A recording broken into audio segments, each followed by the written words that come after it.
We are fortunate to have with us Father Malachi Martin, and we're going to be discussing about the situation in the church today. And perhaps, Father, you can start off by telling us just a little bit about yourself and what you're doing now and what some of your background is. Yes, Bernard, of course. I was born in Ireland 68 years ago. I joined the Jesuits, and eventually, after the usual training of 17 years, passing through various European countries and universities, I ended up in Rome as a professor at the Pontifical Biblical Institute.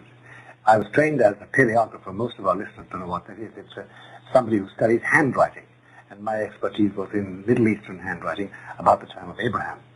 But that became a very useful profession for the then Pope John the XXIII, because he needed contacts with both Arabs and Jews, and I traveled extensively in that area of the Middle East, and therefore I was useful to him. And I got very closely associated with John the XXIII and a certain cardinal called Cardinal Augustine Bea. He was the man who was in charge of ecumenism and who traveled extensively in the States during the council. But before that time, I had asked my superiors for permission to leave the Jesuits, and in 1964, Paul VI, who was then Pope, granted me the permission. He gave me permission to leave the Society of Jesus, and he secularized me. That is, I didn't want to be a laicized. I wanted to be secularized. That is, I didn't want to be under a bishop incarnated in a diocese. I didn't want to belong to a religious order. I didn't want to join Opus Dei. The only two alternatives for a clergyman, for a priest, in the Catholic Church. So he granted me that, and gave me a general commission to write and to be active in the field of communications about the Church. And then I went from there to the United States, passing through Paris, and I arrived here in just 25 years ago, in January 1965. And from then on, I've been writing books and been very engaged in radio and television. I think I'm known probably as a conservative. We love tags in the United States. Some people would call me a traditionalist. But Bernard, I'm a Catholic. I'm a Catholic priest. And I say my Mass every morning. And when permitted by the local bishop, I engage in the usual priestly activities. But my main activity is writing and confessional work and pastoral care of people who, today, in the condition of the Church, don't find pastoral care available, especially families who are at sixes and sevens about what is happening to them and their children and the public weal.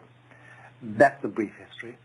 My books sell well. I've had 3 or 4 bestsellers, and that's due to the grace of God and not to anything I've written. Could you please tell us a bit about a few of the books you've written that have sold fairly well?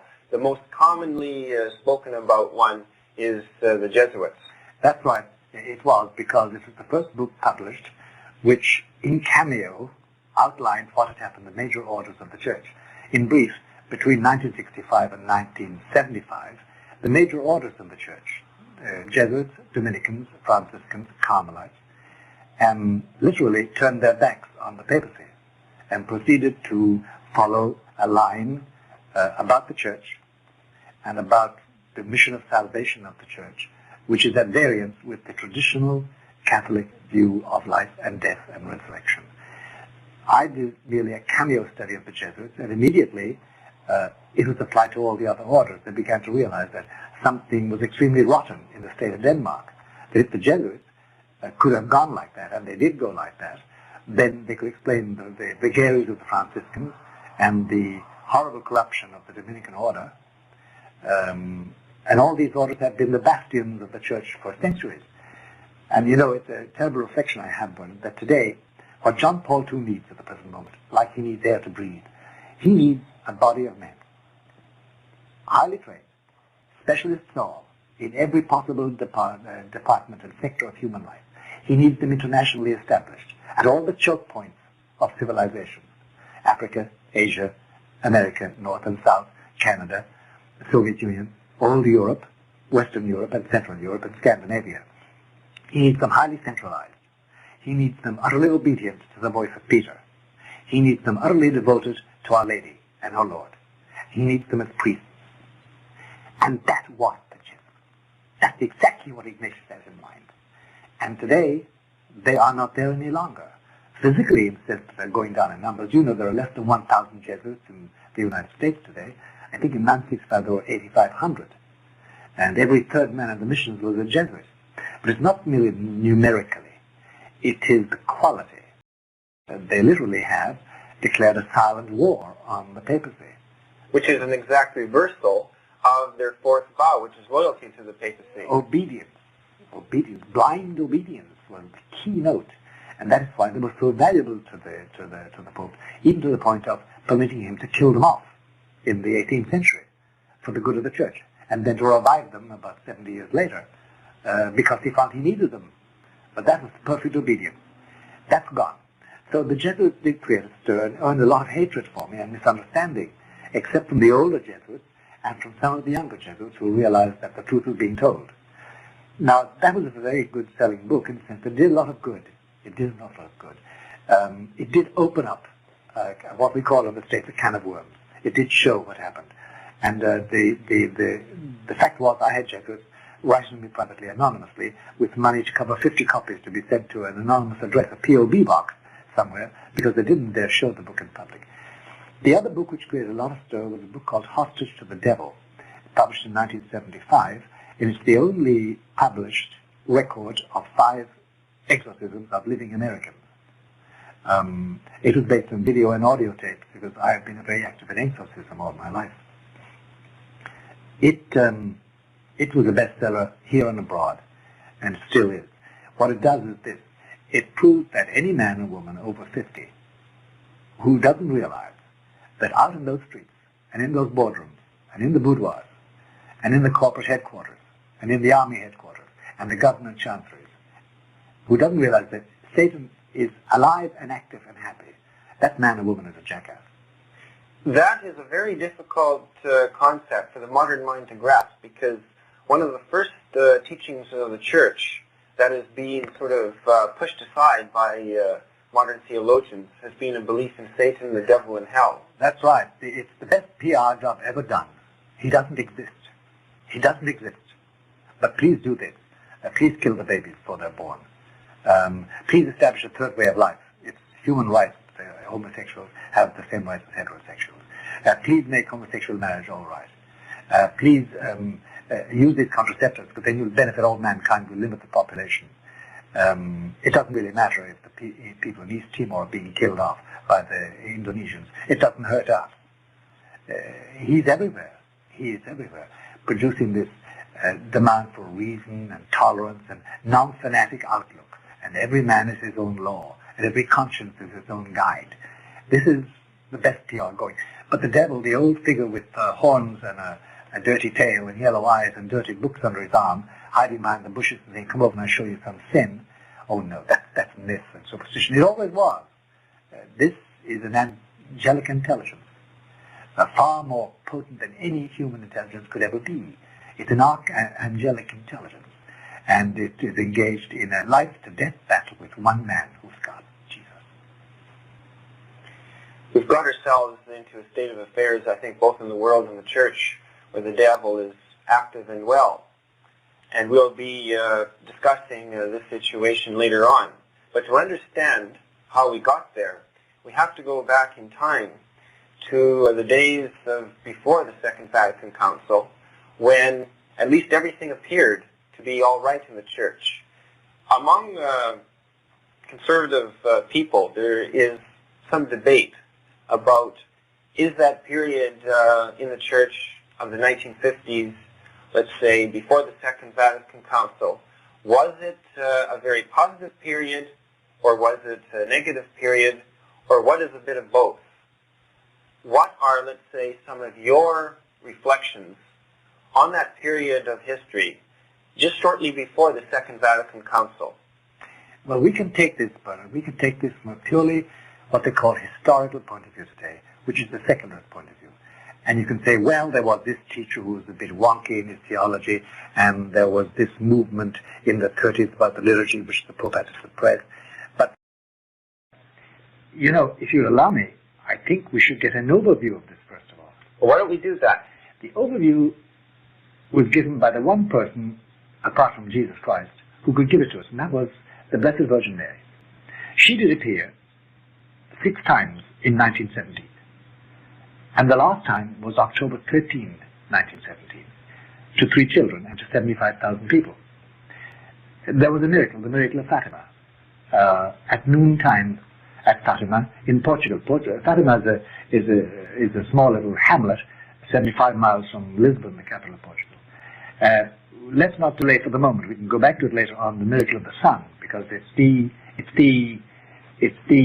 paramount miracle of the 20th century, perhaps the 5 centuries. But she did convey 3 secrets to those children and told them not to publish them yet, but to convey them to the local bishop. And one of those secrets has become the famous 3rd secret. Now that 3rd secret was conveyed or written on one sheet of paper to the Pope, finally in the 1950s, about 1954 to 1957. The dates are always discussed by people. We know now the general lines of that secret. In fact, we know details. But the one outstanding thing was, Our Lady said that the Pope of 1960 had to open the envelope and read this secret and then do what she said. And the secret apparently, on the authority of the Pope, on the authority of Cardinal Ratzinger, on the authority of many people, said the following. It was an either-or. It was an ultimatum. The world is gone so far, by this time, the secret said, that unless Russia is converted by being consecrated to my Immaculate Heart, then faith will disappear from nations and continents. Cardinals and bishops and priests will fall like leaves into hell. In other words, it was an either-or. But if the Pope, in union with the bishops of the Church, in 1960, consecrates Russia, just Russia, the Soviet Union, the USSR, to my Immaculate Heart, then Russia will be converted and faith will be restored. Well, the sad aftermath of this is this, that Pope John XXIII, whom I knew, did open the secret. And he opened it privately, first of all, in Castel Gandolfo in August 1959. And then in 1960, he opened it in the presence of several cardinals. Cardinal Bear was there, my cardinal, and with 2 Portuguese interpreters. And reading it and finding out that he was supposed to publicly, in union with all the bishops, and they were gathering into Rome, by the way, 2 years later, he was supposed to consecrate Russia to the Immaculate Heart of Mary and declare it to be a source of evil, but would be converted. He decided that Nikita Khrushchev, who was the strong man in Russia at that time, would take this as an act of war. Now, do you know, you may not know, that under Nikita Khrushchev, between 1958 and 1963, the most virulent anti-religious persecution took place in the Soviet Union. It's interesting. I do have family in Russia. And what a lot of people don't know is that the persecution under Khrushchev was even more severe than that of Stalin. Much more severe. Much more severe. Well, so John said, I can't do that. I can't, because Nikita Khrushchev then would stop talking to me. At that time he was talking to John because John had one dream. He wanted observers from the Russian Orthodox Church to be present at his council. So at that meeting of cardinals, he took a sheet of paper and wrote on it, Questo, meaning the letter, non è per nostri tempi, is not for our times. Put it back in the box of the letter and closed it. He refused the mandate of Our Lady for his own good geopolitical reasons. I think it was short-sighted.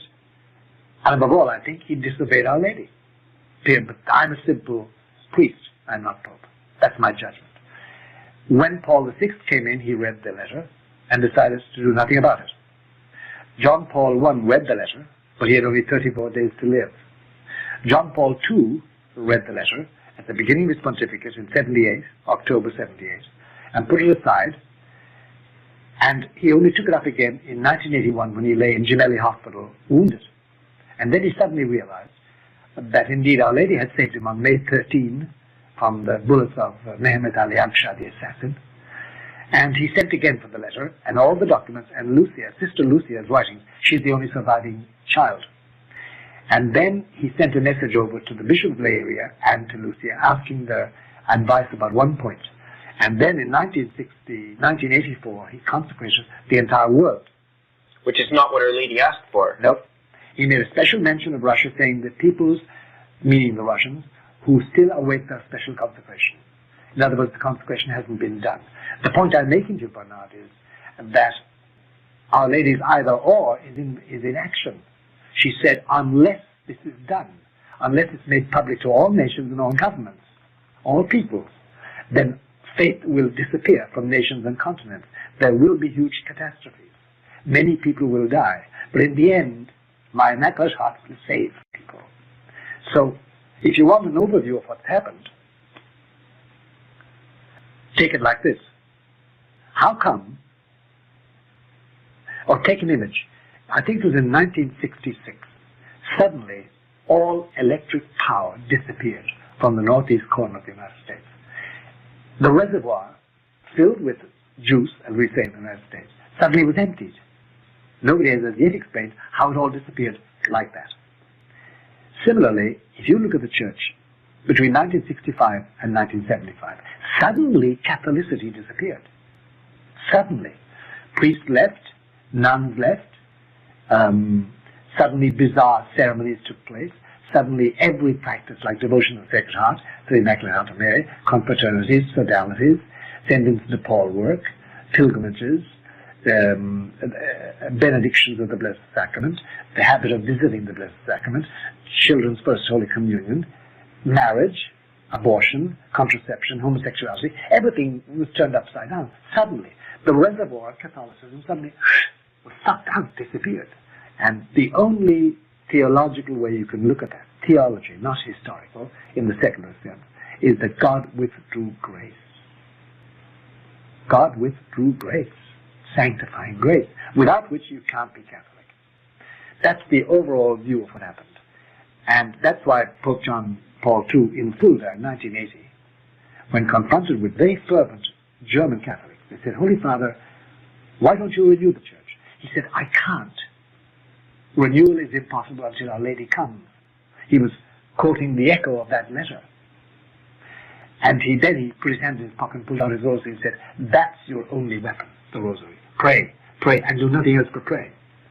So his mind from the very beginning was made up. I cannot renew my church. It can't be renewed because renewal is only possible through grace. You can't do it by organization. You can't do it by any human means. That is his attitude, and that's the explanation of it. Now, on the other hand, if you descend into details, you will find that, for instance, the big surrender on the part of the church. By the way, Bernard, when I say the church, I'm always talking about churchmen.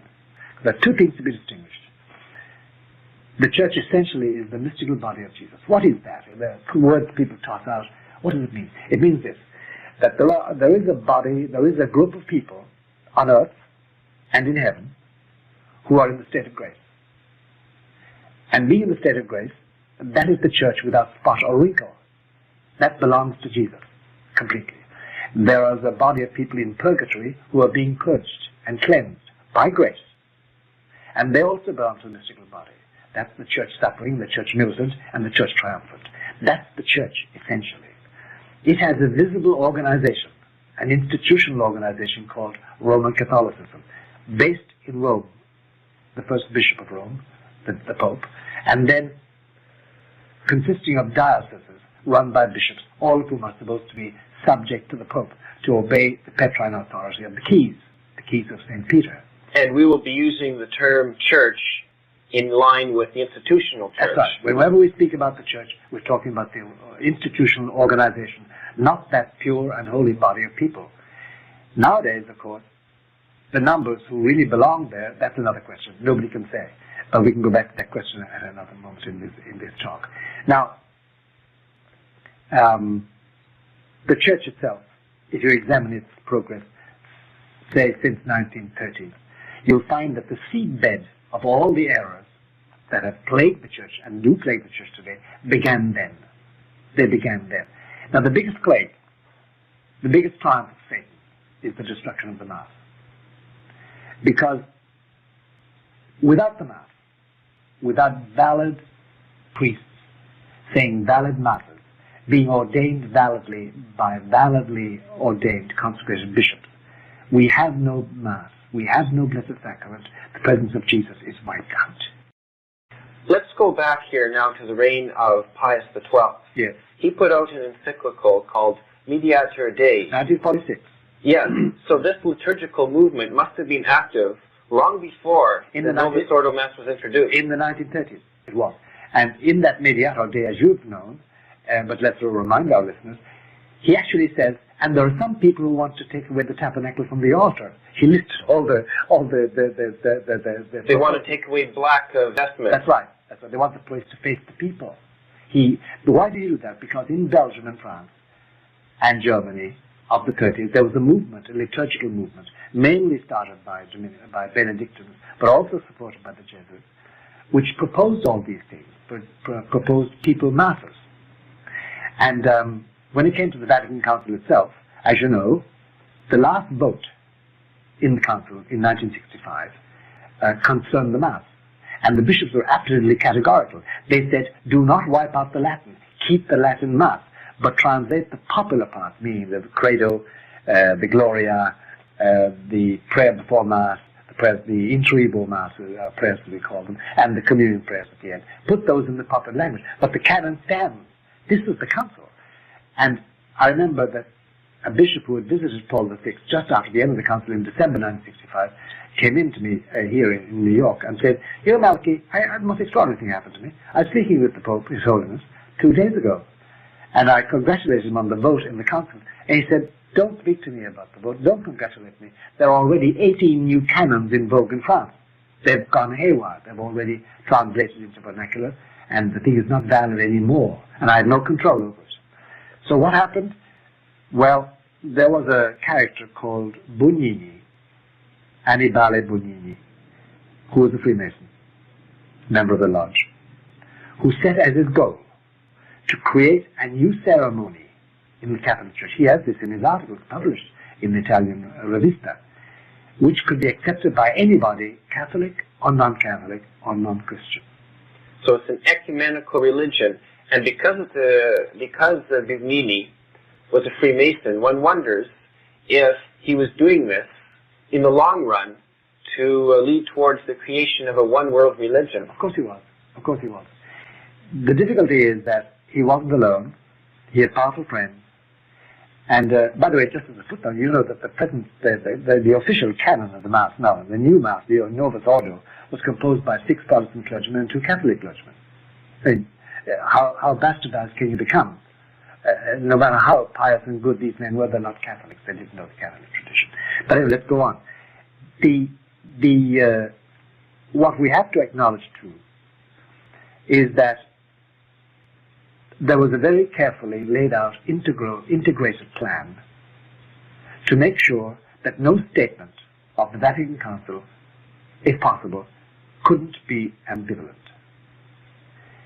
And I remember Cardinal Bea coming to see me once in my room in Rome, and this was 1962, sweating. And the Council had just begun, it was November 1962. And I asked him why he was disturbed. He said, because I just heard an awful remark by Hans Küng. He was talking to, and he named an American theologian, who is now a bishop, who shall remain unnamed.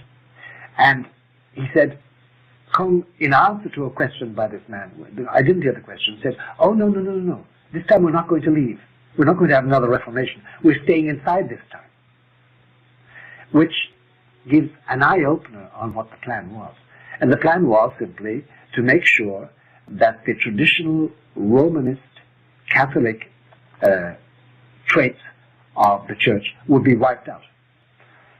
The result is that if you examine all the documents of the Vatican Council, there are 15 main ones, you'll find that except for something like the Mass, what it says about the Mass, the old Mass, the Roman Mass, as I always call it, I refuse the name Tridentine even, because Trent did not invent this Mass. It was the old Roman Mass celebrated by Pope Pius in the 5th century. The idea was to make sure that no statement of the Council would stand, that could not be interpreted ambivalently. For instance, nuns must modernize their dress.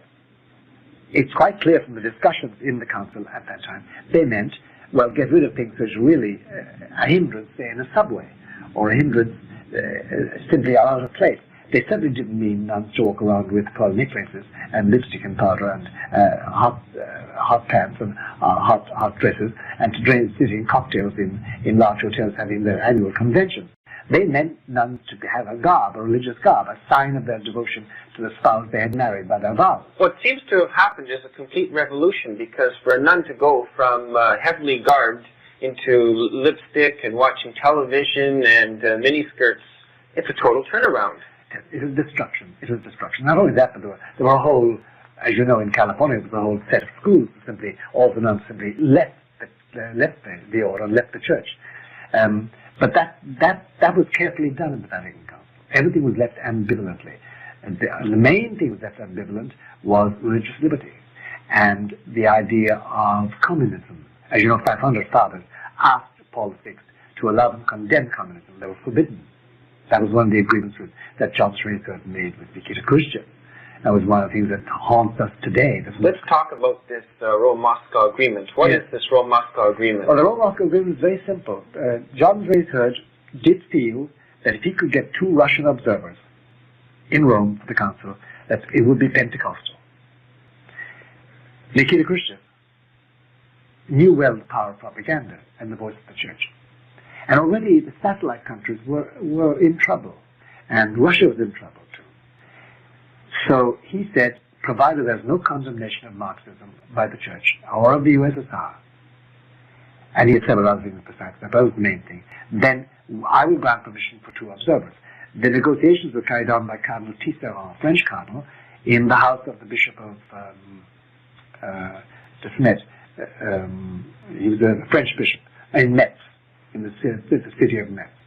And they were concluded satisfactorily, and the two observers arrived. The Rome-Moscow agreement, therefore, meant that there was an unofficial line between the Vatican and the Kremlin from then on.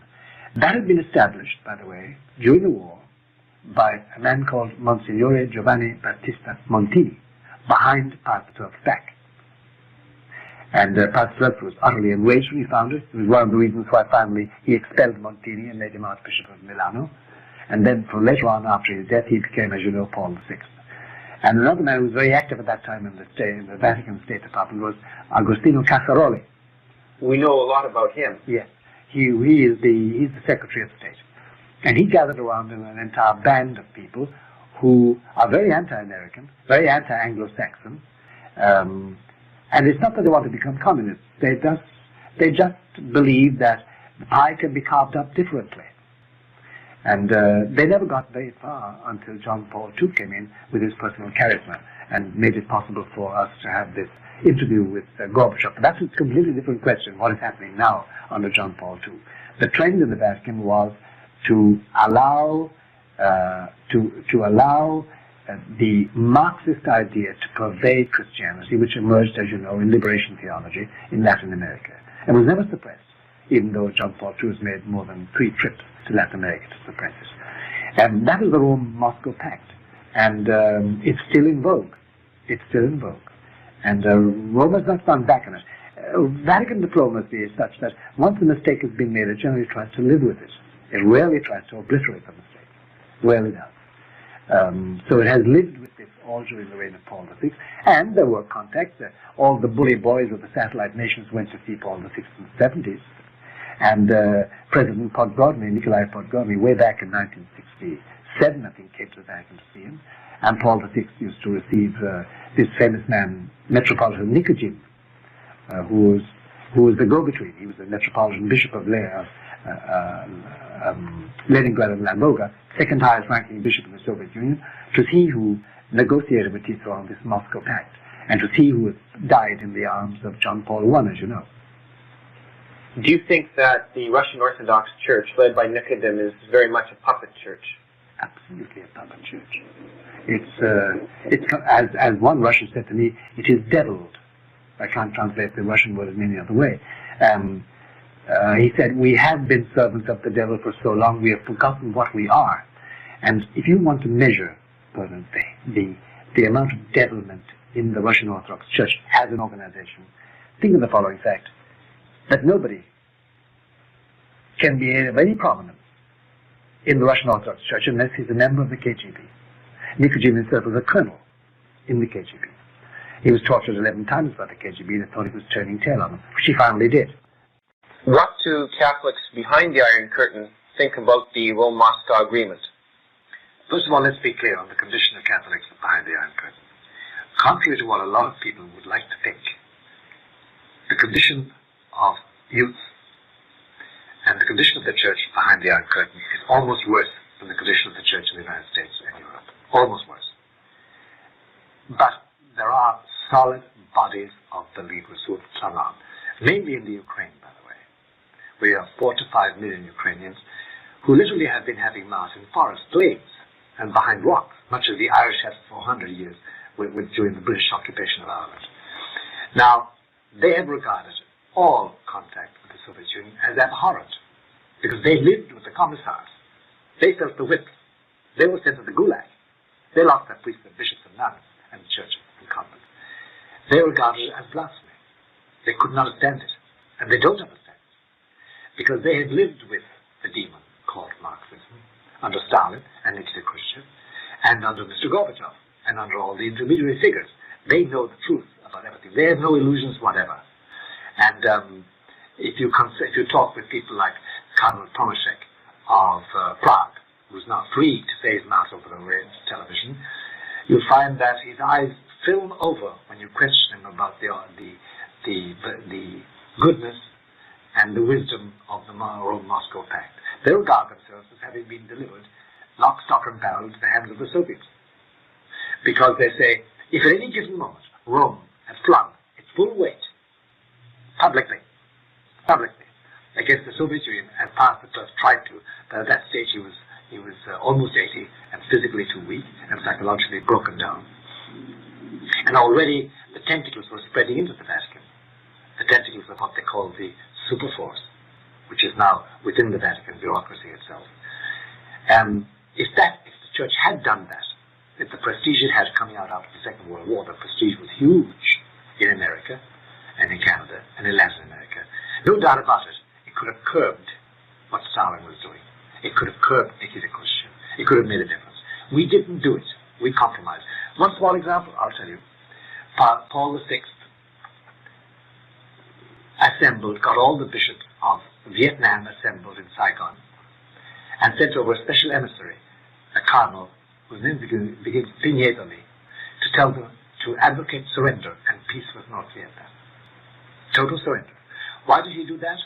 He did that because he had been influenced by Metropolitan Nikolic, who brought a message from the North Vietnamese through Moscow that the North Vietnamese wanted peace, and they needed 6 months to prepare themselves. This was in 1968.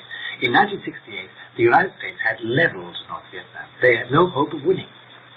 So Lyndon Johnson was faced with the request from Paul VI that he not bomb any more, that he not do any more war destruction. He wait until spring. And what happened in spring, or February, the Tet Offensive. They had rearmed, and they came back like a lion. And from then on, it was downhill for the United States. But in the meantime, Paul VI got his bishops to vote for peace, against any furtherance of war, any resistance. And that is called compromise. And compromise was the message. Compromise, sacrifice, wait. Which is not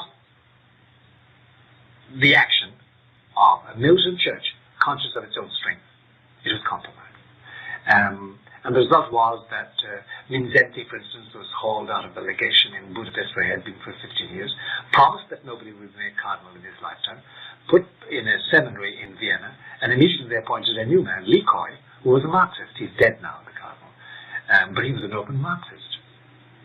There was compromise all over the place. That was the result of the Moscow Pact.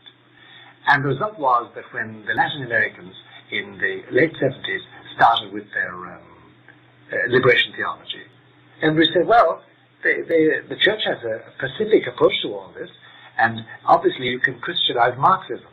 Well, what happened was they Marxized Christianity, because liberation theology is merely Marxism with a Christian faith. Christ becomes the revolutionary.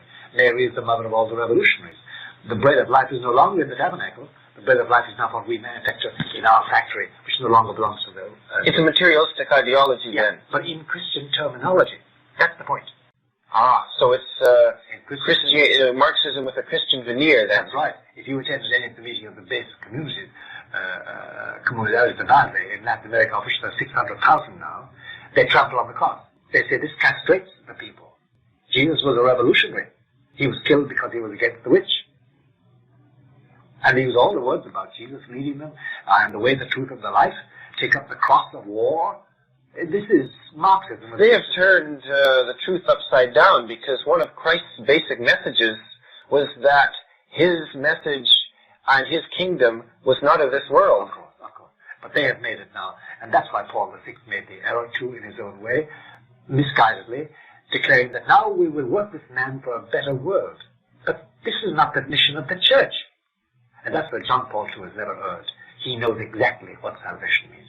Now, it is very clever of Marxism because, as you know, what it did in Latin America is it penetrated Christian culture.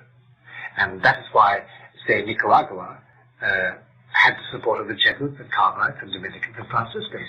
And in Latin Central America, it is rare to find a priest who is not Marxized in his priesthood, in his so-called pastoral care. And while the Jesuits in Managua ran a school for Marxist tactics. Let's take a look, though, at the situation here in the United States and in my country, in Canada. The bishops put out these statements from time to time on defense and economics. Are Marxists behind those statements? Because there seems to be a lot of left-wing terminology on these. Marxization is. They have been Marxized. The essence of Marxism is this. Well, let's get quite clear between us. The essence of Marxism is this. Don't look beyond the human horizon. You, man, are capable of infinite perfectibility, providing that you get the capitalist jackals off your back. The people, they are the source of power. They're the source of perfection and of happiness. Don't look to anything transcendent. Everything is immanent to you. All your powers are there, but you've just been hindered by the rich and the oppressive capitalist lackings. That's the essence of Marxism. The rest of it, the workers' paradise, the proletarian revolution, those are all historical accretions which can be changed, as Gorbachev has, to other phraseology, to reasonableness and tolerance and lack of fanaticism. But the essence is, I want you to look at this world only. Don't expect salvation from on high. There's no message from beyond the stars. There's no salvation out there. Jesus is a man. We are men. That's the essence of Marxism. Now, the bishops in this country and in your country and in Europe, concentrating exclusively on sociological and political and military questions like nuclear disarmament, and on the environment, and on AIDS, and condoms, let me use that awful word, of which nobody knows the origin, and everything else, are purely and simply acting as social engineers. There is no pastoral care. There is, for instance, I read with horror the pastoral letter of Cardinal Mahoney of Los Angeles on the Blessed Eucharist. I assure you, it could be read by the Dalai Lama and accepted. It is totally and simply a sociological document. And apart from other blotches of Cardinal Mahoney's behavior, like absolving people from any obligation to go to Mass on Monday after Christmas Day, because they won't go anyway, he said. Some of the stuff like writing to him and saying, listen, we want to commit adultery tomorrow, would you please absolve us because we're going to do it anyway. This is not Catholicity. This is an imminent, this world attitude to make do with the social conditions that there are. Women want to be priests, why not? They have their rights. I want to be a homosexual, why not? It's your right. It's another lifestyle, because it's all immanent. You can make it happen. This is the essence of Marxism. We have been penetrated.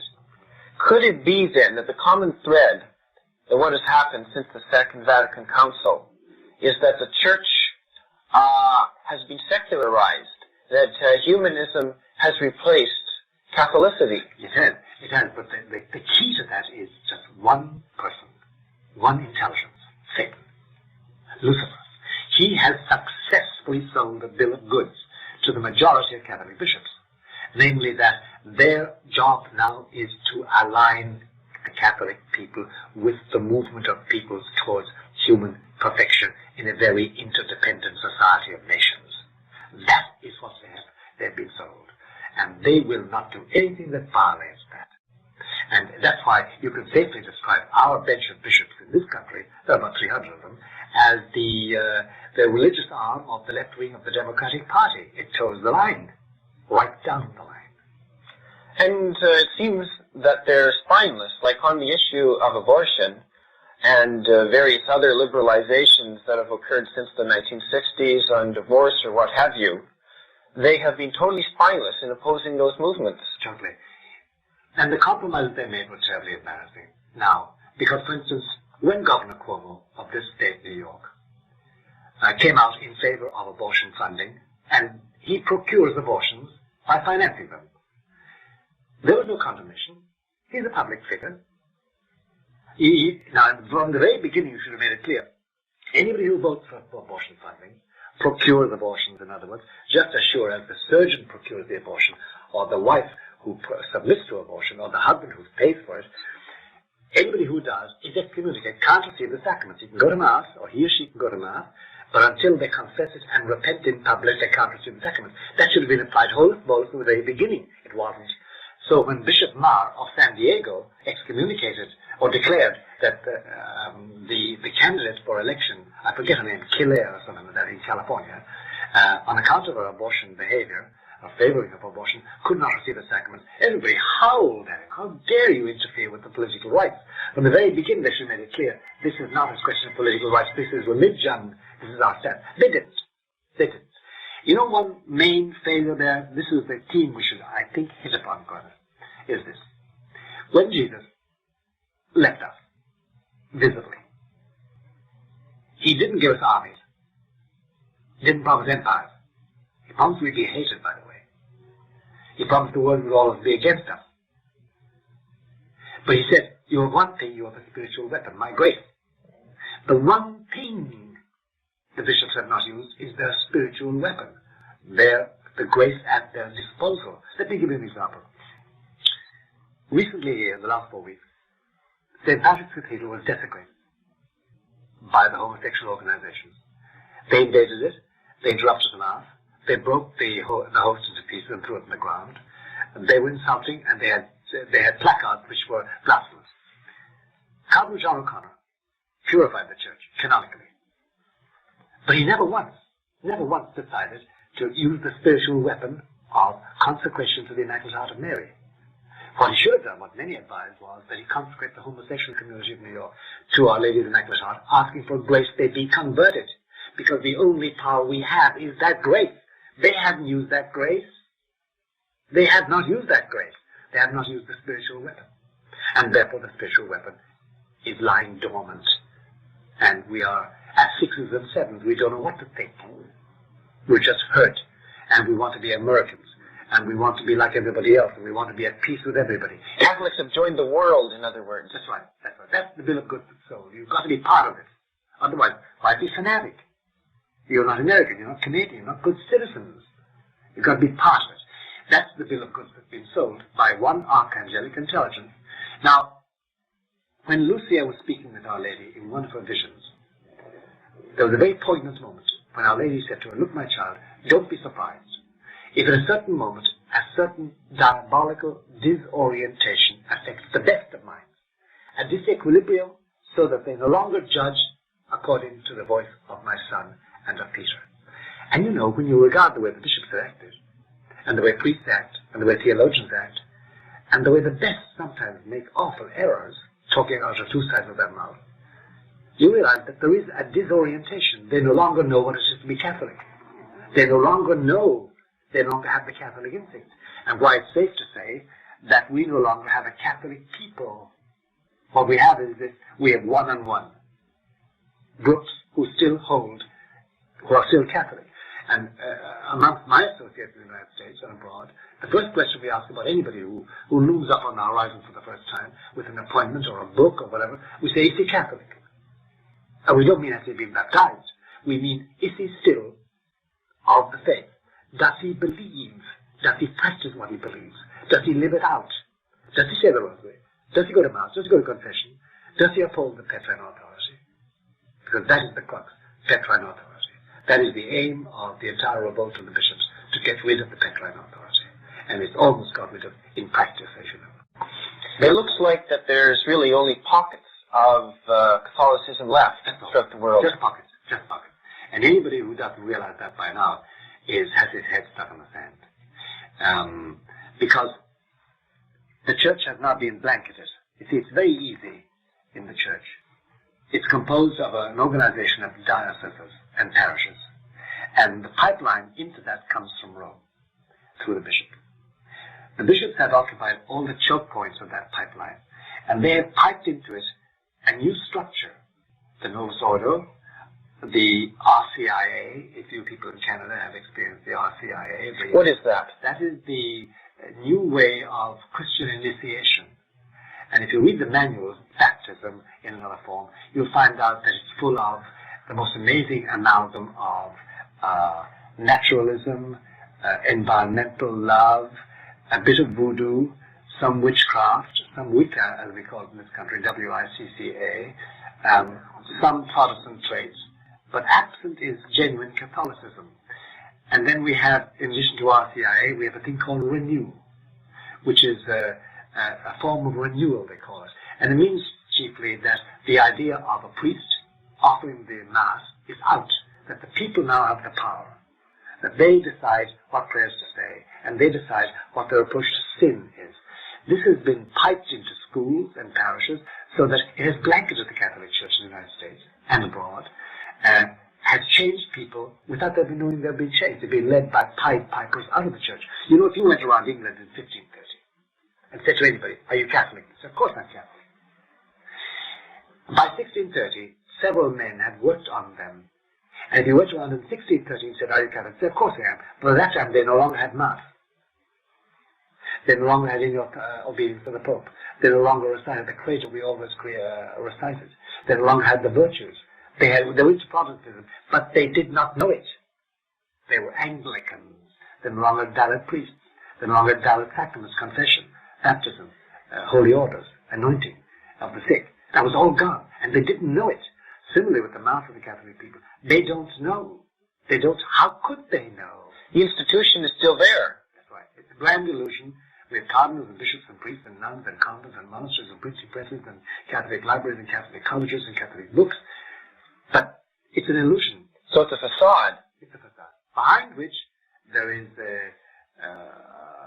nothing that would be even permitted by past popes or the past churchmen. Wouldn't be permitted. Wouldn't be simply allowed. They'd kick you out of your ear. Let's go back to Pope Pius XII on this point.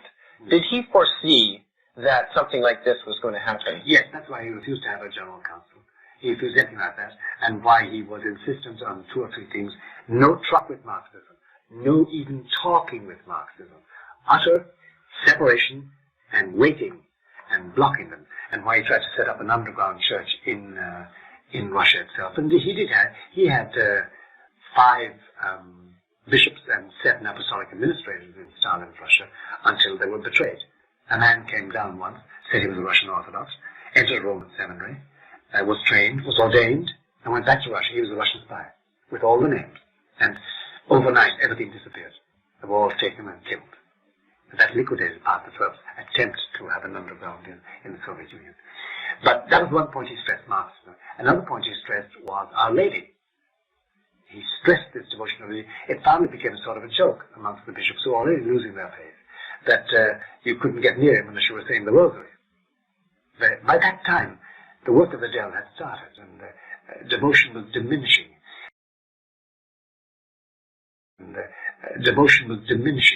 Besides that, then, it became very, very voguish in Europe and the United States for the religious orders to send their men to secular universities.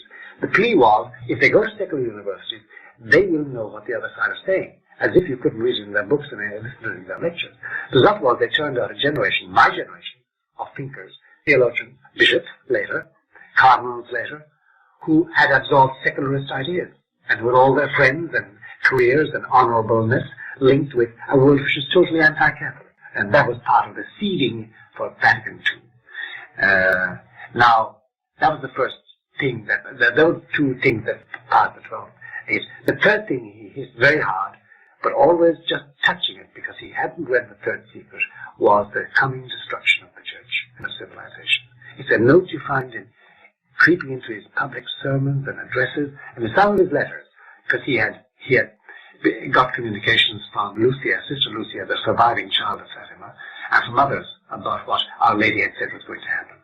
But by the time he got to that, his main work was done. His main work was during the war. That was his main work, to resist Nazism, to resist Mussolini, and to tide the church over that period. That was, I think, what Providence called him for. After that, and then he did manage to keep Italy out of communism by organizing the Demo Cristiani, the Democratic Party in Italy. By 1950, when he defined the Assumption of Our Lady, which was one of his big acts, he was already in bad health. And from then on, he slid down a very slippery slope of very bad health. And finally, he succumbed in 1958, October, I think it was, 1958. Let's take a look at John the 23rd. Was he a liberal, or was he simply naive? He was a liberal. He was a very liberal. As you know, John was removed from teaching at the Lateran University because of modernism, way back in the beginning of his career. In fact, he could have ended there. He could have ended up as a parish priest in Bergamo, except he had friends in the propaganda, it was called that time propaganda fide, that is the propagation of the faith, dissemination of the evangelical message. And they gave him a job, and then he went on to another job. And then they found he was very useful as a diplomat, because John was very calm and roly-poly, and obviously meant well, and as the French said about him, he was bon fourchette. He was a good fork, could eat a good hearty meal of pasta. He was great at children's communion, and he was very kind.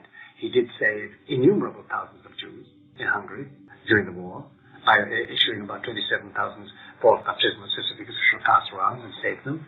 And in Bulgaria, the same thing. As you know, the Jews in Bulgaria, there were more Jews in Bulgaria at the end of the war than there were at the beginning, because of the activity of both the king of Bulgaria at that time and the archbishop, and Roncalli. And then he was very useful in Paris after the war with de Gaulle, because de Gaulle couldn't dislike this man. And the Vatican's big problem in France after the war was that many bishops had supported the Vichy, the pro-German faction in France, and they were condemned to death in principle. So John maneuvered the church out of that difficulty. Then he was made Patriarch of Venice as a reward, and nobody expected him to become Pope. But in 1958, he was the only man they could light upon, because the cardinals were in disarray about what to do about the church at that time. Yes, he was a liberal, and in addition to that, he was theologically ignorant, extremely ignorant. He had the garden of the soul variety of devotionalism. If you read his Diary of a Soul, it's very simple, simplistic almost. He was wily, as a peasant is. He came from peasants who had been fighting with the elements and land and animals for hundreds of years. He was monoglot, really. He spoke French, but he was Italian and monoglot. He spoke one language. And above all, he had an illusion that he managed to get as many different people as possible, Catholics, Protestants, Jews, Muslims, communists, Hindus, Buddhists, into his Vatican Council. There would be a new Pentecost. The Holy Ghost actually enlightened everybody with a new flaming deluge of tongues, and the world would be one again in love and faith in Christ. So he was chasing an illusion. Absolutely. Chasing an illusion. Then he was also, he also had another view completely of Europe and Marxism. He was capable of the poor, and therefore he did think the imbalance between poor and rich should be corrected. That, of course, was taken by his Marxist collaborators as a way of pushing him towards a compromise with Nikita Khrushchev. No, John was a liberal, and unfortunately his piety was not sufficient to give him perception. He did go to Fatima as a cardinal, and he did want to be known as the Pope of Fatima, and he did institute a feast day of Our Lady of Fatima. But when it came to the Fatima revelations and the mandate of Our Lady, because it directly, head-to-head on, went against his Ostpolitik, his policy of reconciliation with the Soviet Union, he would have none of it.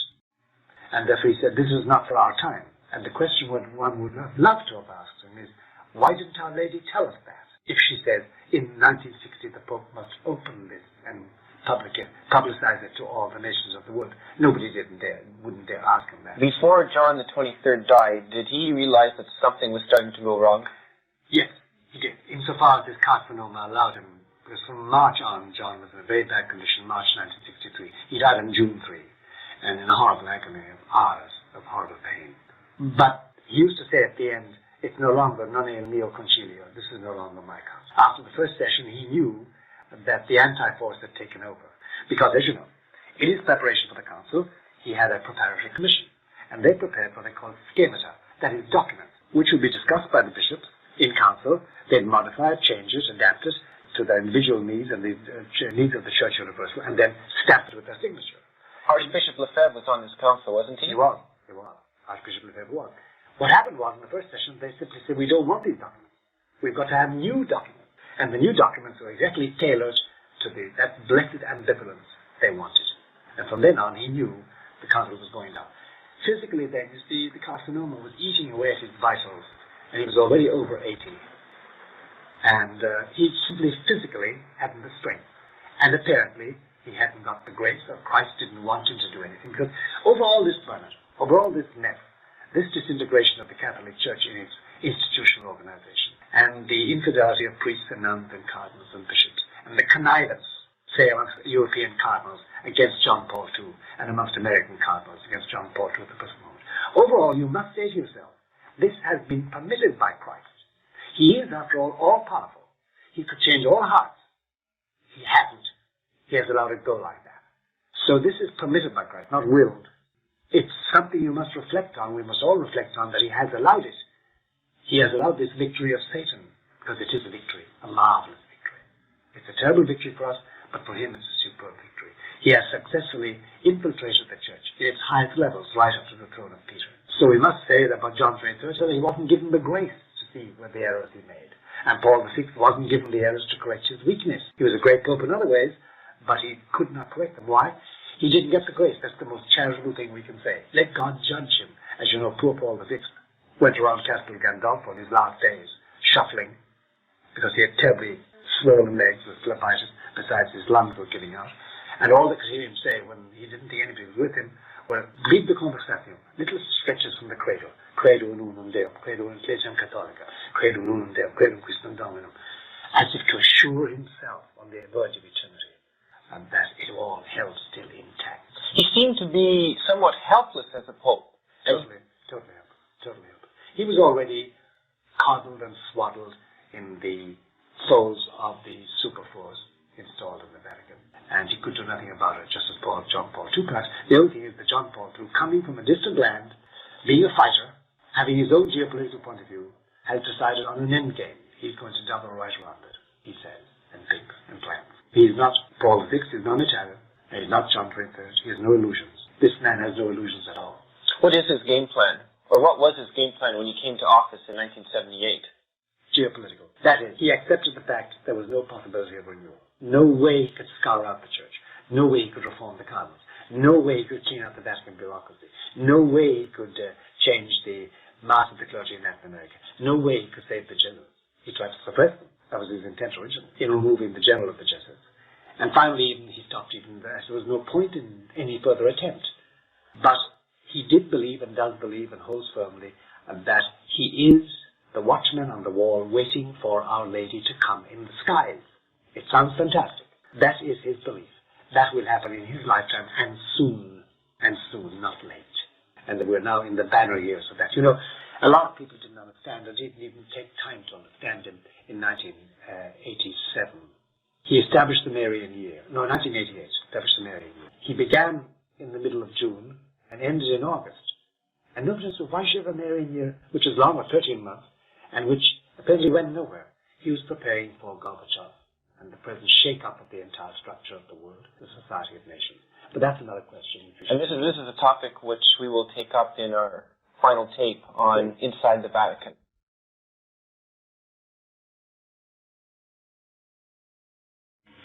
This is the second in a series of interviews with Father Malachi Martin. It is being recorded in his home in New York.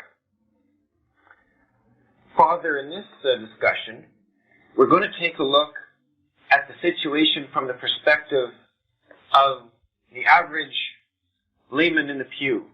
He's starting to realize that in many cases, in virtually all cases in fact, something is going wrong in the world, something is going wrong in the church. And we'll start right with his home and his family. And many parents are finding it very, very difficult to raise their children because there's all these influences on them that seem to be anti-Christian. Could you maybe comment on the difficulties that a family has in raising its children, and what are the sources of these difficulties? Yes, it's worth talking about that, Bernard, because the mass of Catholics are laymen and laywomen with children and jobs and homes, and they live in certain areas, and they have to cope with the situation in their areas. And the universal experience in the West, forgetting for the moment the East in the sense of the former Soviet Empire, or the Far East, but talking about the West, that is North America, South America, and Western Europe and Australia and New Zealand. It's the same story everywhere. From all the magazines and books that come out, it's quite obvious that nowadays it is extremely difficult, if not impossible, extremely difficult, requiring heroic virtue to rear your children and to yourself and your wife, or yourself and your husband, to behave in a way which formerly was regarded as normally Catholic. What has happened, and why is it so difficult? And is it going to change? And are you simply out of step? Should you be in step with the general march and stop worrying about things? Look, there are a few things we must comment on, first of all. The essence of Catholicism. You see, in my life, I have found non-Catholics, Greeks, Russians, Syrians,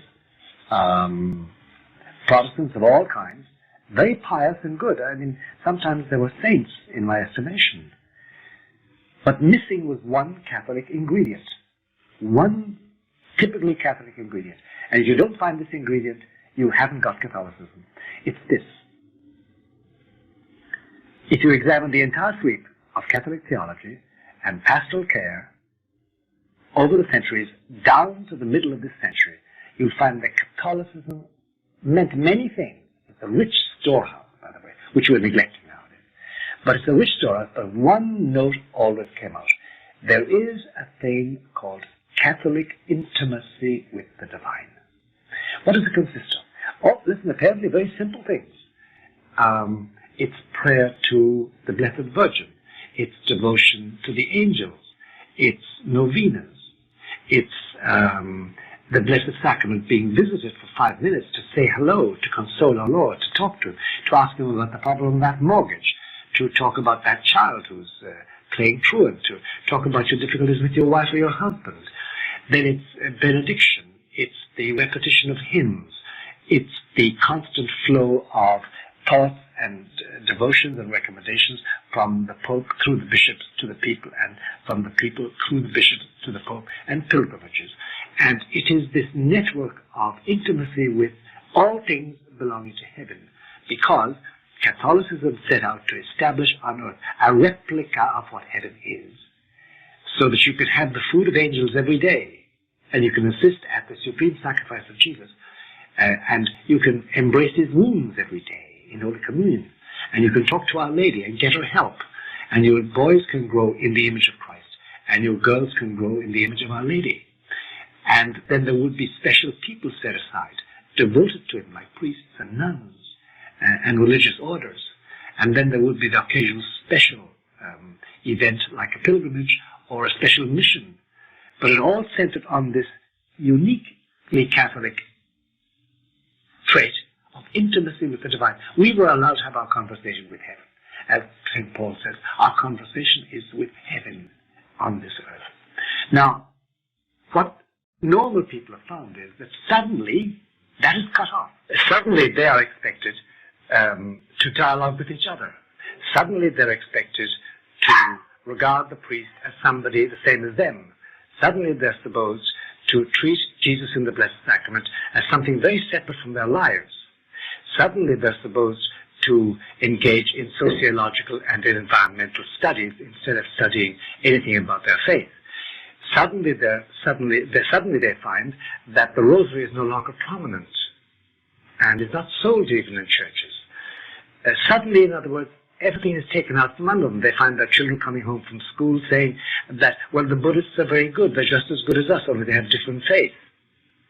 Then they find the bishops writing on purely sociological and anthropological questions and political questions, no longer have their stream of devotion and teaching about the life of Jesus. about hell, about heaven, about sin, about purgatory, about the truths of our faith. All this has suddenly gone. It's being cut off. That's the basic obstacle they find today. The result is that they find that what they thought was Catholicism is no longer Catholicism. They find that at Mass, they're not supposed to spend time in thanksgiving. They're supposed to sing hymns, which no longer are Catholic hymns. Sometimes they're hymns to nature. Sometimes they're poems about men and women.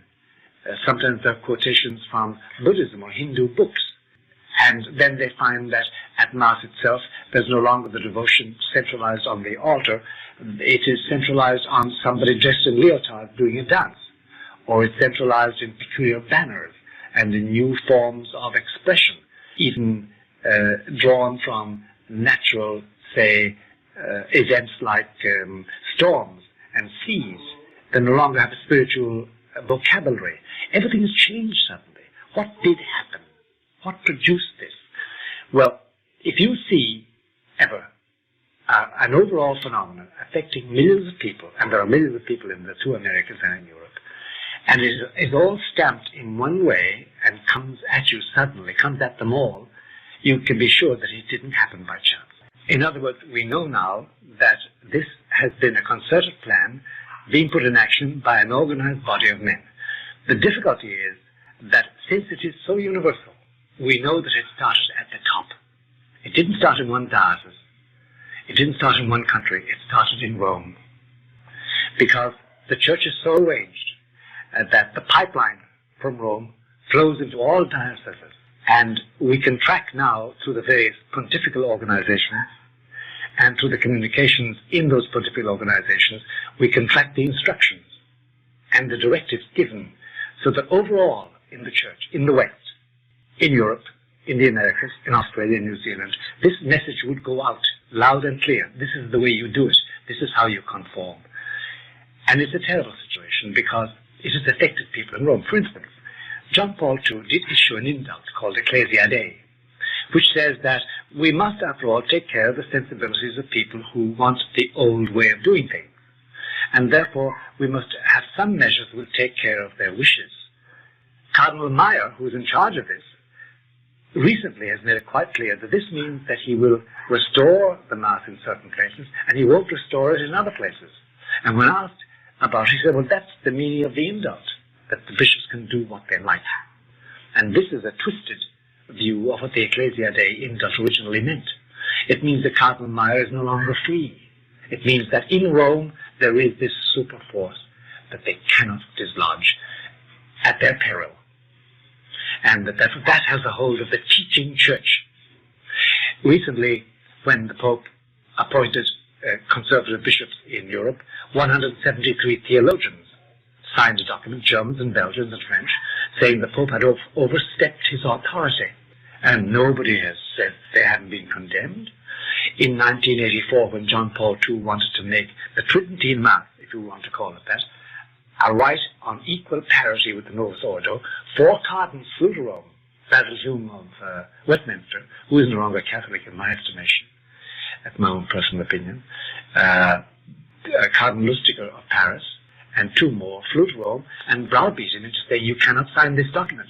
He didn't sign the document.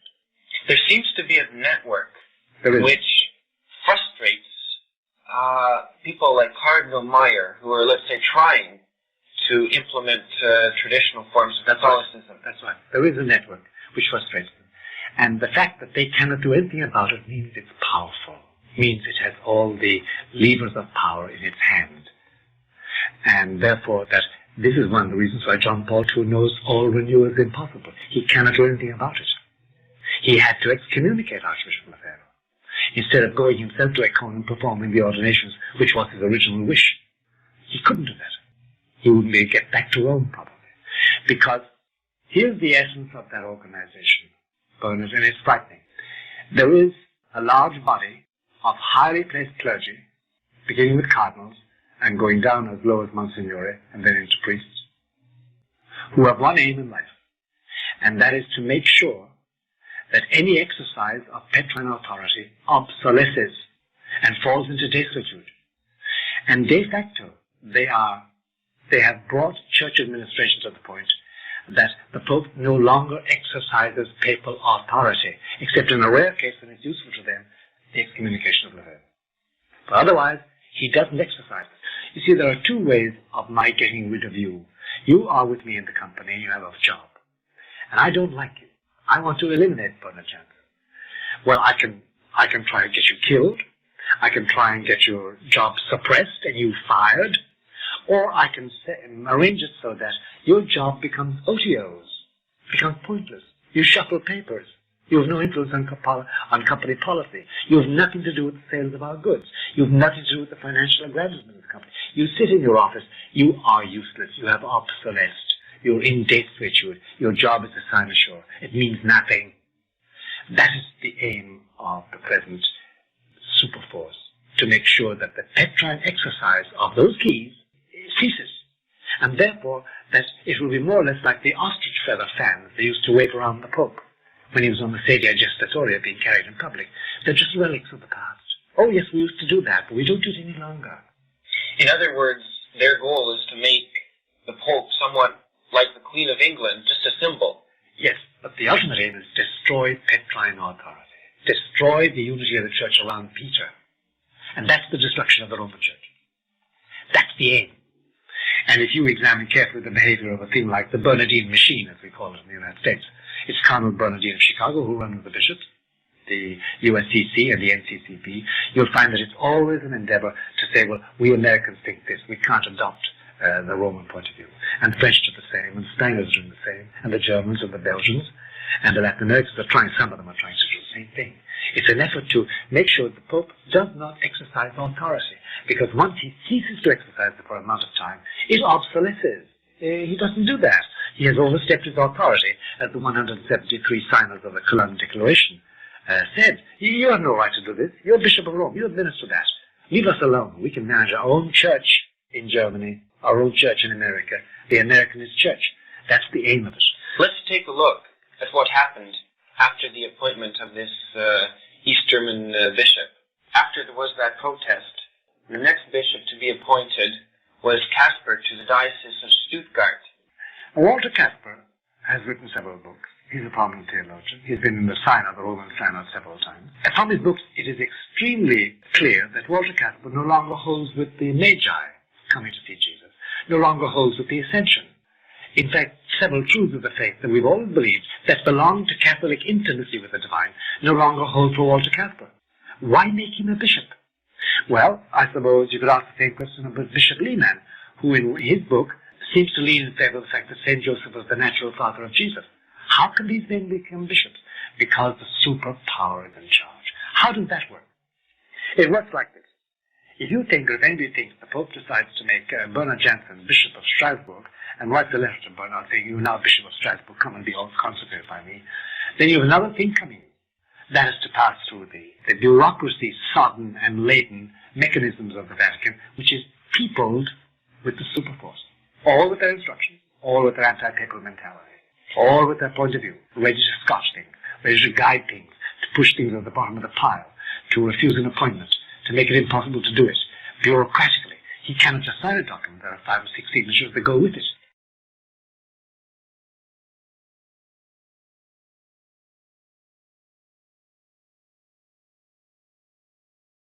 Do you think that in the Church, a lot of the power has passed from the hierarchy and into the bureaucracy, into the committees, into the chancery offices? On the local level, yes. The bishop, the moment anything happens in a diocese, nowadays he sets up a committee. The committee makes its decisions for him. The bishops meeting in Washington at their annual meeting, they're handed the results of bureaucrats, the hidden little powers working in hidden offices whose names never appear. They give the bishops their decision. Most bishops are extremely ignorant of theology and sociology and politics.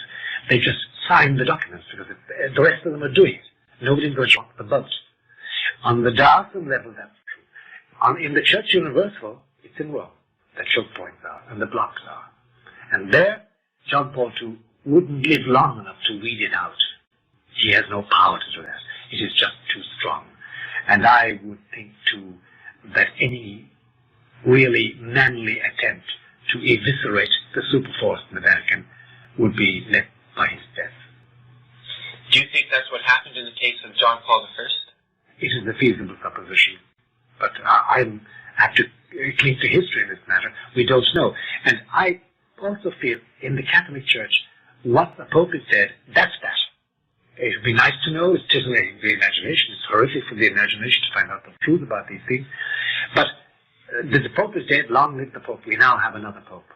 And what happened to John Paul I is hidden in the bosom of God. We'll find out in eternity, or we may find out even in time. There have been attempts to say one thing or say the other. Nobody can establish it as of yet, and I wouldn't try and establish it. I'd be afraid for my own kneecaps.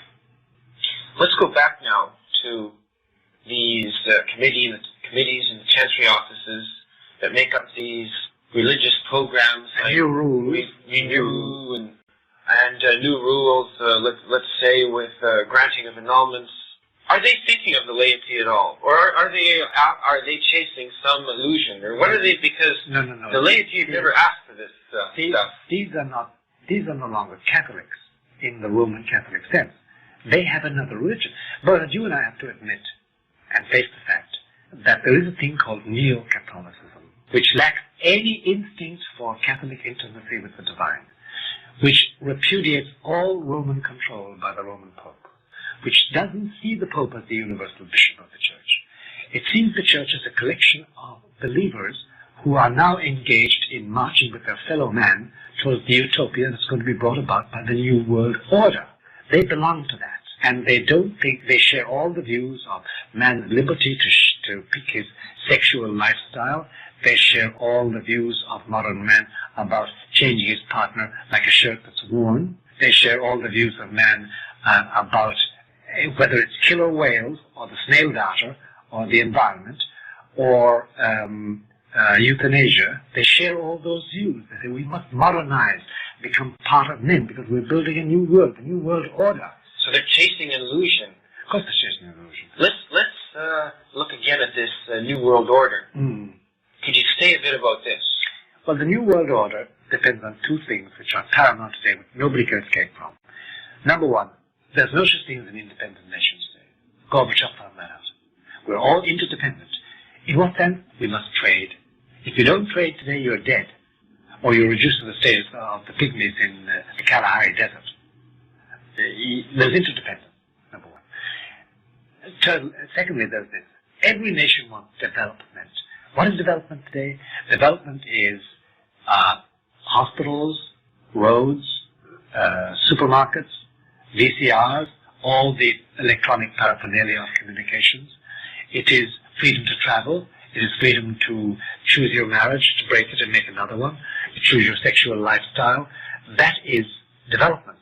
And it means that you submit to the requirements and the rules of technology, according to technology develops better way to have better people, hygienically, socially, physically, sexually, medically. That is the idea of development today. That's development.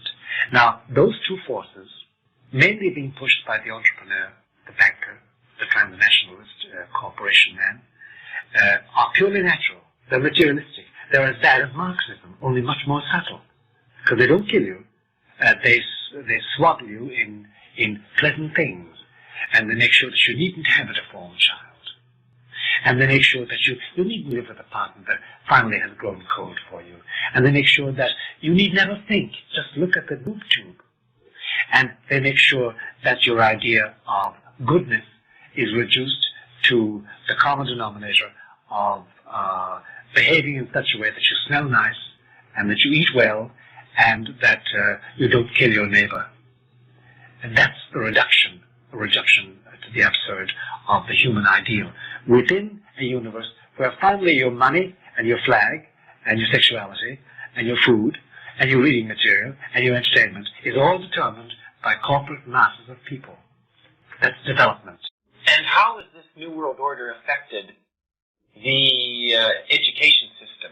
It has completely infiltrated the educational system. The education system in the States, in the United States, I'm sure in Canada the same thing, is now a system of secularizing the mind of the people. It no longer takes past history and past philosophy and past religion and translates them into language of today. It is totally new. And hence we find the young people coming out of school today don't know anything before their birthday. They know nothing about it. They don't want to. They're so fascinated by the new world rising in front of them, the electronically geared world, the world of instant satisfaction, the world of new curious developments, of extraordinary sounds and sights in outer space and within the world. Education has been reduced to that, and things that mattered humanistically, like poetry and drama and literature, all that is by the way, is a relic of the past, is in books. We don't read books anymore. Reading is not our forte. We listen and we look, and somebody else decides what we're listening to and what we're looking at. And the result is education, if it's any good, is technological. You're a good engineer, you're a good surgeon, but the spirit, the soul, is gone out of it all. And that is a very scary thing to think about. It is a very scary thing because it has affected medicine, it's affected social life, it's affected family life. It means that if I'm going to be Catholic, if I'm going to have my children living in Catholic intimacy, where am I going to start them from? Because we are no longer surrounded by Catholic institutions that breed that speak about that develop that mirror that. We now have Catholic institutions in every parish, in every diocese, which mirror the new desire for the new world order based on this development of the whole man and on my being successful, my being beautiful, my being happy, my being clean, my being hygienic. This now is the great difference. Well, it seems to me that the parochial schools, both in the United States and Canada, seem to be just extensions of this New World Order. There have been effects. There's no such thing as a Catholic school in the normal sense of the word nowadays. By exception, yes, you find the odd one. But it's very odd. And that's why many people are turning to homeschooling, and why they want alternative, the voucher system, where they can put their children anywhere and not pay for the public schools too. Also, which are sinks of iniquity as regards Catholicism in the rearing of children.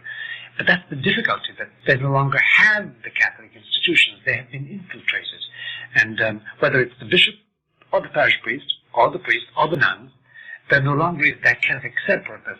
The idea is to do away with all divisiveness. Don't be fanatic about this. Be one of us. Be modern. So it's trying to meld the church into the one world order. That's right. The difficulty is that it can't succeed. It can't succeed. It can go a certain distance. It can destroy, and has destroyed, a lot of the Catholic structure. It has produced this grand illusion of the Catholic institution existing when it no longer exists. But it can't succeed because it's materialistic. And it's just as bad as Marxism in its own way. And Our Lady has said that this is going down the hill. This is going to produce catastrophes in which whole nations will disappear. Whole sections of continents will disappear. Until she comes, and by the grace of God, and by her intercession, and by the indulgence of her Son, saves what is left. It can't succeed. That is the difficulty. And that's a very frightening thought. And the families, they don't seem to find this Catholic intimacy either in the parishes. Because you go to, let's say, visit the Blessed Sacrament now, you're going to run into all kinds of problems. If the church door will probably be locked, and if it's open, the Blessed Sacrament is not pushed off to the side. It's not there, or it's not there at all. It's either in the sacristy or something else.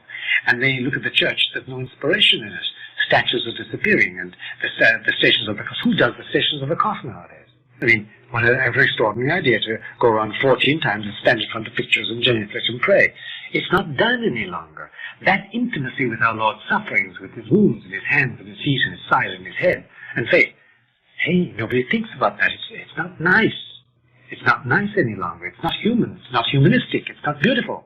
And you walk into any modern church, and the crucifix, if it's there, is usually the resurrected crucifix. They don't want to portray any suffering at all. Suffering is out, because that's barbarous, and that's primitive, and it's no longer beautiful. It's no longer, it disturbs. Why should I be disturbed because somebody is suffering? Why should I see blood coming from a waxen hand on the cross, or look at eyes that are tortured, or the head pierced with thorns? That's uncomfortable. It's not a nice thought to have, and it's bloody-minded, and it's primitive. This is the modern point of view. And that's why the confessional is the same thing. I mean, if you go to confession nowadays in many churches, if you find confession regularly, which is very difficult, you find that it's a chat between you and the priest. Sometimes he'll walk you in the garden and talk to you about it. It's a friendly chat between people. Originally, it was you went to a priest to be absolved from your sins. Nowadays, the belief is the priest doesn't do any absolution. You're sorry for your sins, and he agrees with you and gives you a blessing. It seems to be a psychological thing. Yeah, it's a psychological thing. It's therapy. It's therapy. That's why confessions have dropped off. Confessions? Who goes to confession nowadays? In the States, about 15 to 22%, they tell me. In Austria, it's 5%. In Belgium, it's 2%. In Spain, it's 11%. In England, they say about 3%. Confession is gone. Because sin is gone. I really am not sinful, and the devil is, there's no such thing as the devil. I have tendencies which I can correct by going to a shrink, a therapist, or some of them I must let loose. I must have a little give. I must express myself one way or the other. And that's quite lawful, provided I don't hurt anybody. It's a victimless crime. It's a victimless action. And who cares what I do with Mary Jones down the street, or she with John Bull up the street? It doesn't hurt anybody, and God loves them all. They're all his children. So this idea of sin soiling the soul is a primitive idea, and no longer coheres with what we know now about the soul, which we only know from shrinks, by the way.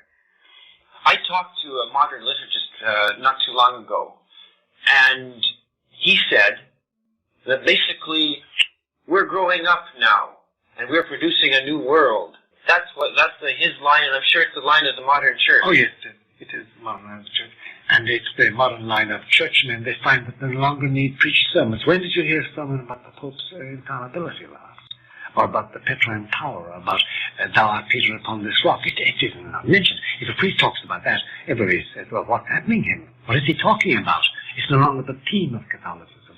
Or Our Lady's purity. Who's going to preach about Our Lady's purity? I find that those kind of priests tend to get pushed out into the boondocks. Oh, they disappear. In some dioceses, they're told to leave. They're told to go, be gone on Monday, or else we'll call the police. This is happening in several of your dioceses in Canada, and priests are simply gone. There's no support. They leave with a suitcase, and that is that. That's the situation. Again, we go back to the basic thing. This can only happen, Bernard, if faith has been withdrawn. Faith has been withdrawn, and therefore, if you meet somebody who does that, all you can say is, they know not what they do any longer, as Christ said on the cross. They no longer see. They're not deliberately saying, well, this is against the faith, I'm going to do this. No, they don't believe any longer. They don't believe any longer. Which brings up a big question as to what Jesus, the King of the universe, and the head of the church, and the man from whom the Pope derives his authority, what is he planning? What is happening? Why is it like that? Why must it be like that? Is there misfeasance and malfeasance in high places, even with the present Pope or other popes? What has happened that it's like that? That's the big question that's torturing people. And how then do I get out of it? Every week of my life, I have to talk with a father or a mother or both who say, what are we to do about this? We can't get them out. Or we haven't got the proper school for our children. They now don't believe in baptism.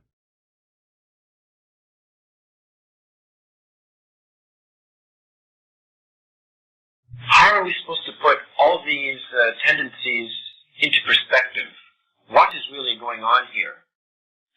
Well, I'll tell you about it. There's a way of considering that question as this.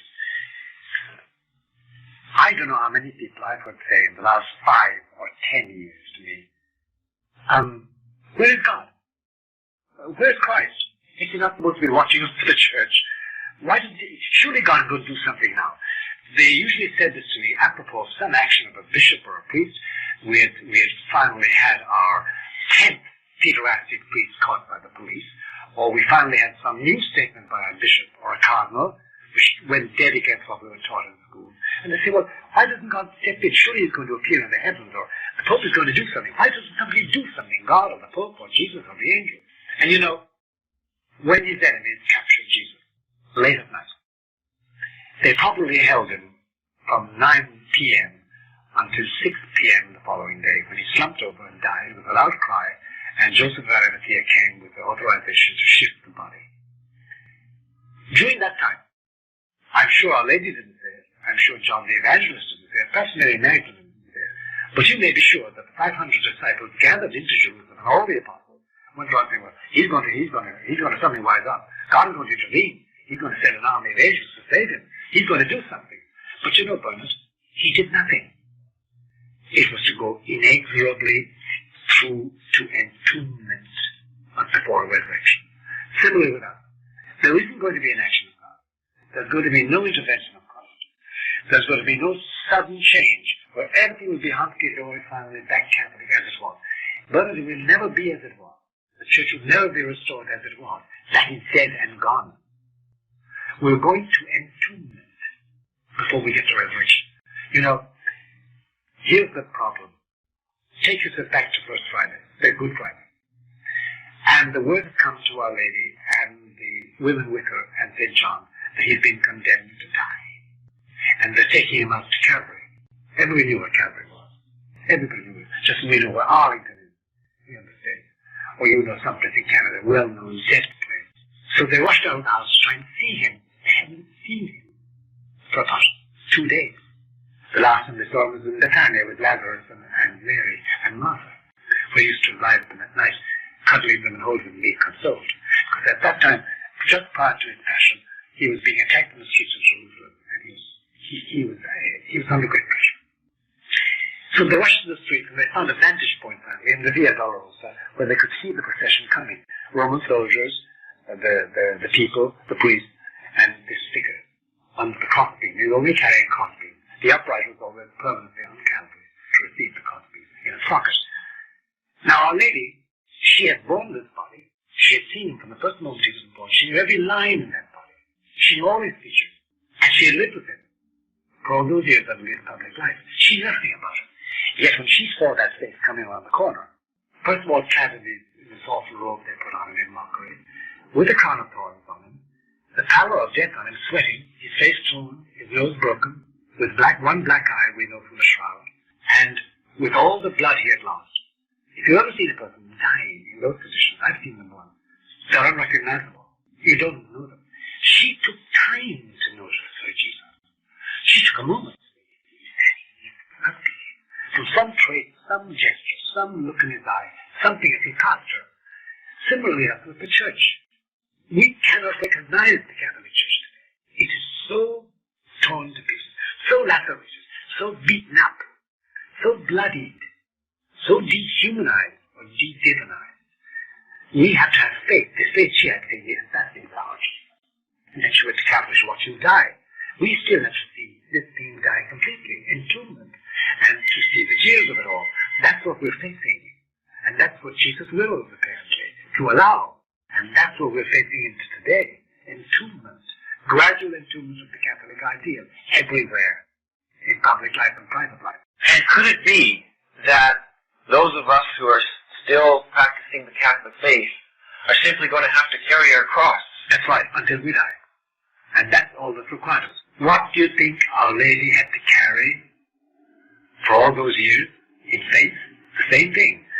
She had what we had. She had him. We have him sacramentally. She had the mystery, the Annunciation, and the Visitation, and the Presentation, and the finding in the temple, and all the other mysteries we have been told about. That's all she had. And then the mysteries of his miracles in public life. And then finally his death. And until he appeared to her, I'm sure she was the first one he came to after his resurrection.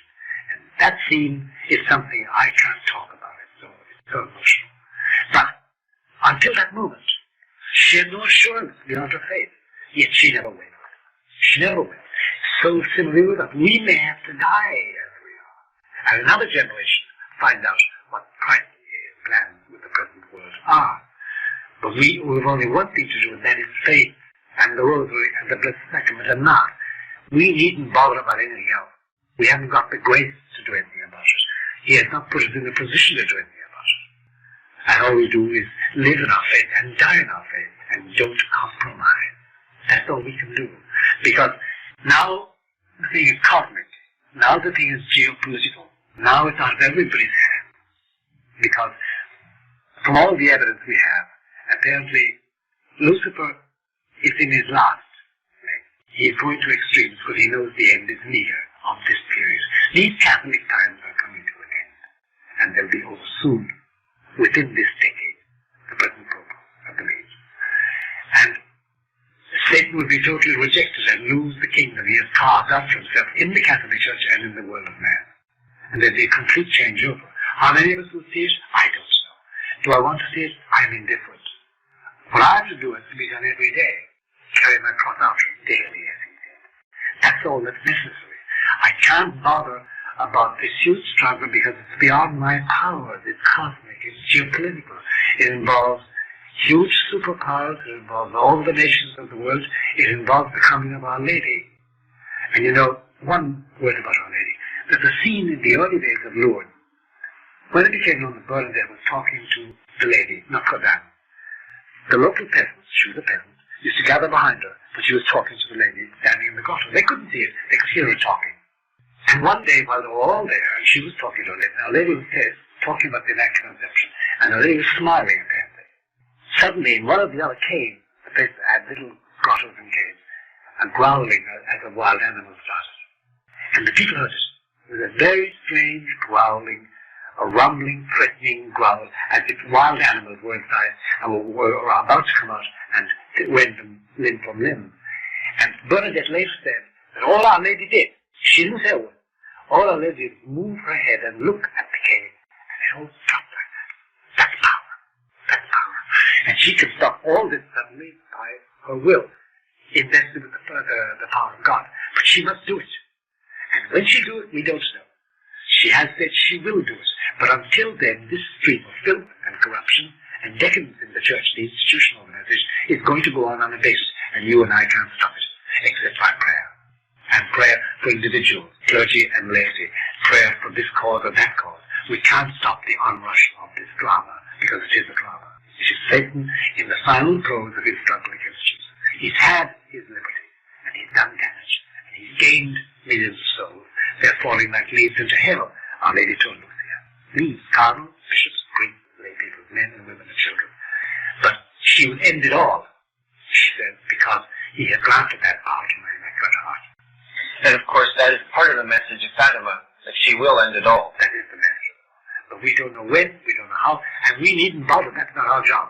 It's too big for us all. Pity therefore the man in Rome, John Paul II, caught in the engrenage, the mechanism of the superforce, inhabiting his Vatican, faced with the total revolt of his bishops, and the falling away of whole nation in faith, having to sit down with Mikhail Sergeyevich Gorbachev, knowing that Gorbachev himself is caught in the net of God's providence, and knowing that perhaps he'll return to the faith he had when he was a boy of 10, singing old Slavonic hymns beside his mummy before Holy Communion in the parish church of Pripolnaya in southern Russia. Perhaps he won't. Perhaps he'll go to hell with the rest of them who oppose God.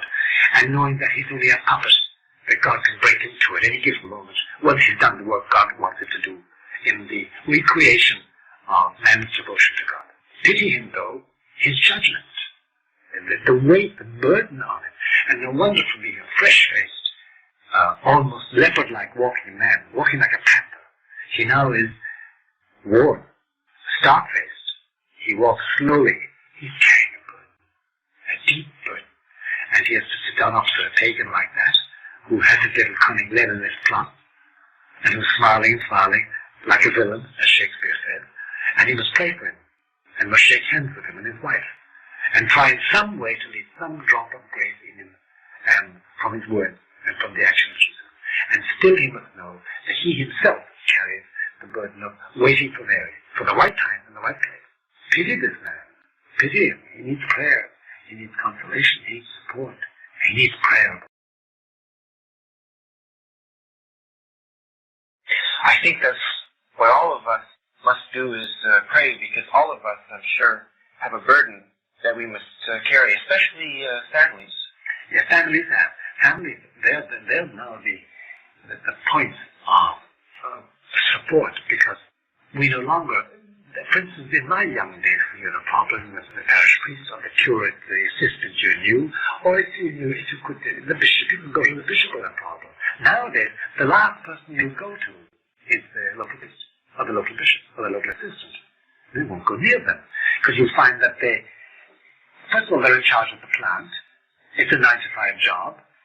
They have no sympathy with you if you're going to talk about the intimacy of Catholics with the Trinity or with Our Lady. They'll regard you with a slight smile. They might indulge it because you're not offensive, you want some help.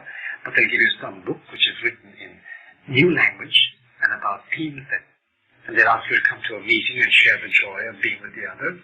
And they may, on an odd case, be very enthusiastic for some place like Nea Goria in Yugoslavia, a new apparition of Our Lady. Let's talk a bit about this apparition. Do you think it's real? Personally, on a personal plane, I concluded Nea Goria is a satanic hoax. And why do you say that? I say that because of three main reasons. First of all, if I examine those appearances, I prefer the word appearance, of Our Lady, say Lourdes, La Salette, Guadalupe in Mexico, and Our Lady of Revelations in Tre Fontane in Rome, which is the latest one, Fatima, Garabandal in Spain in 1961, I find one note always there. The participants, as they call them, the seers, always submitted to the church. And when, sometimes through years of silence, persecution, sometimes imprisonment, certainly badgering and interrogation, waiting for church approval, which finally came. Nea Goria is totally different. Total revolt. No, we're talking to Our Lady every day. She says this. She told us to say this. We're going to say this. The local bishop has been shoved aside by the Nea Goria people, whereas not the, I think it's now 13 million people have come to Nea Goria and pilgrimage. And there are confessions and rosaries and pilgrimages and processions every day over there. Huge amounts of tourist money is gone into Yugoslavia. The Marxist authorities at that time were very, very enthusiastic about Nea Goria because it increased tourism. But apart from that question of the material benefits, there's that one side. It was not submissive to the authority. You see, if the authority is even unjust, you have to submit to it if it has the authority. Christ said that. Upon the chair of Moses and the scribes and Pharisees said that. They don't do as they do, but do as they say. They have the authority. That's the first sign for me that Nea Goria is not for me, certainly. I can't touch it. Number two, it's for Our Lady is quoted as saying that other faiths are just as good as ours. Leave the Muslims alone. There are a lot of Muslims in Yugoslavia. Their faith is just for them, it's good. It's not for you. I can't imagine Our Lady saying that. I just can't imagine Our Lady saying that. And there are a whole list of things like that, plus funny incidents. For instance, once during a documented incident, once during the supposed apparition when the children were talking to Our Lady, a French newsman with typically French influence, the children's eyes are always fixed on this invisible object, Our Lady. He pointed his finger to the eye of one of the children and shaking it back. Now, the child, the seer was totally absorbed. How could it be like this?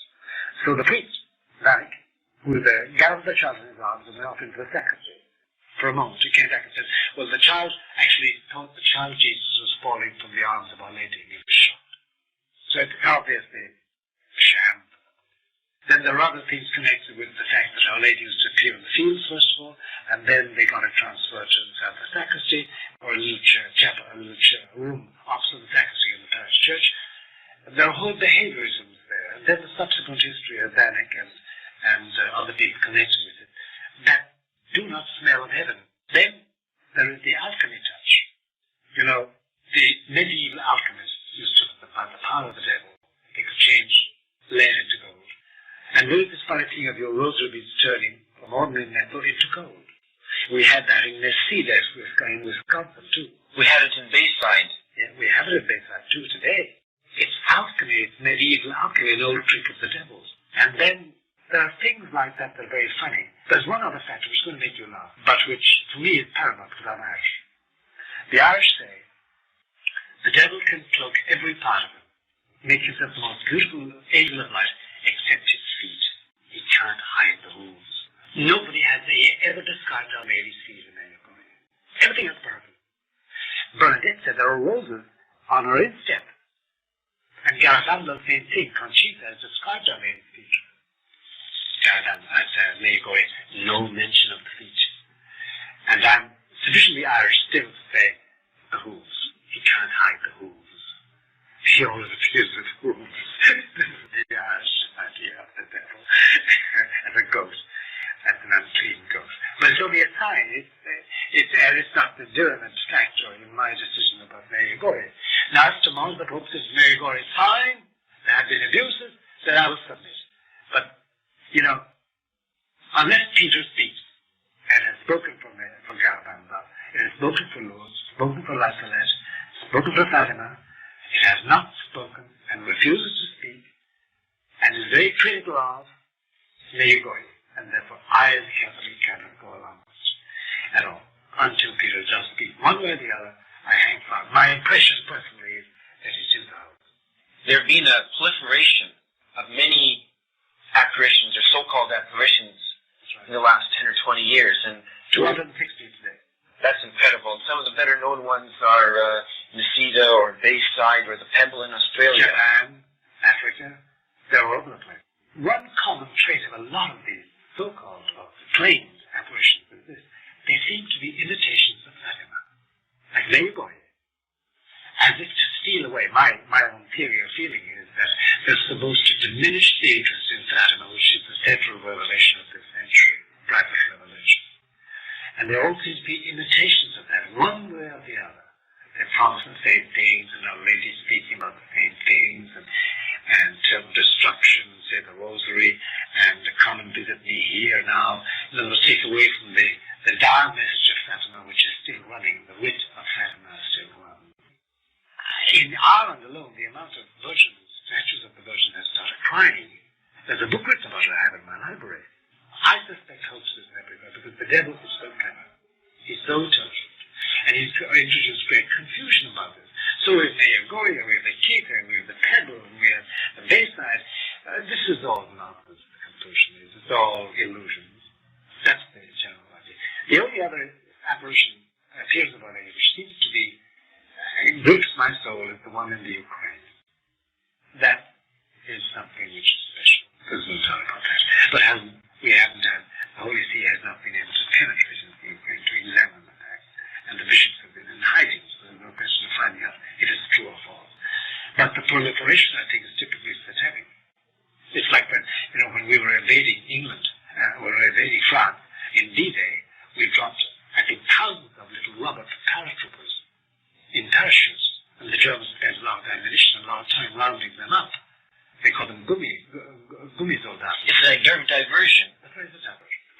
Diverting people from the Fatima itself, which has a very dire and exact Catholic message, full of devotion to the papacy, full of devotion to the Passion, full of devotion to purity and to honesty and to Catholic virtues, and it's full of the Catholic intimacy.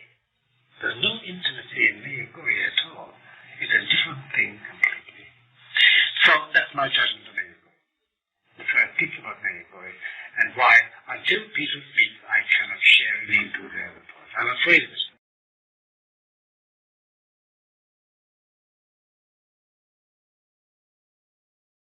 There's one other note in it, and it's this.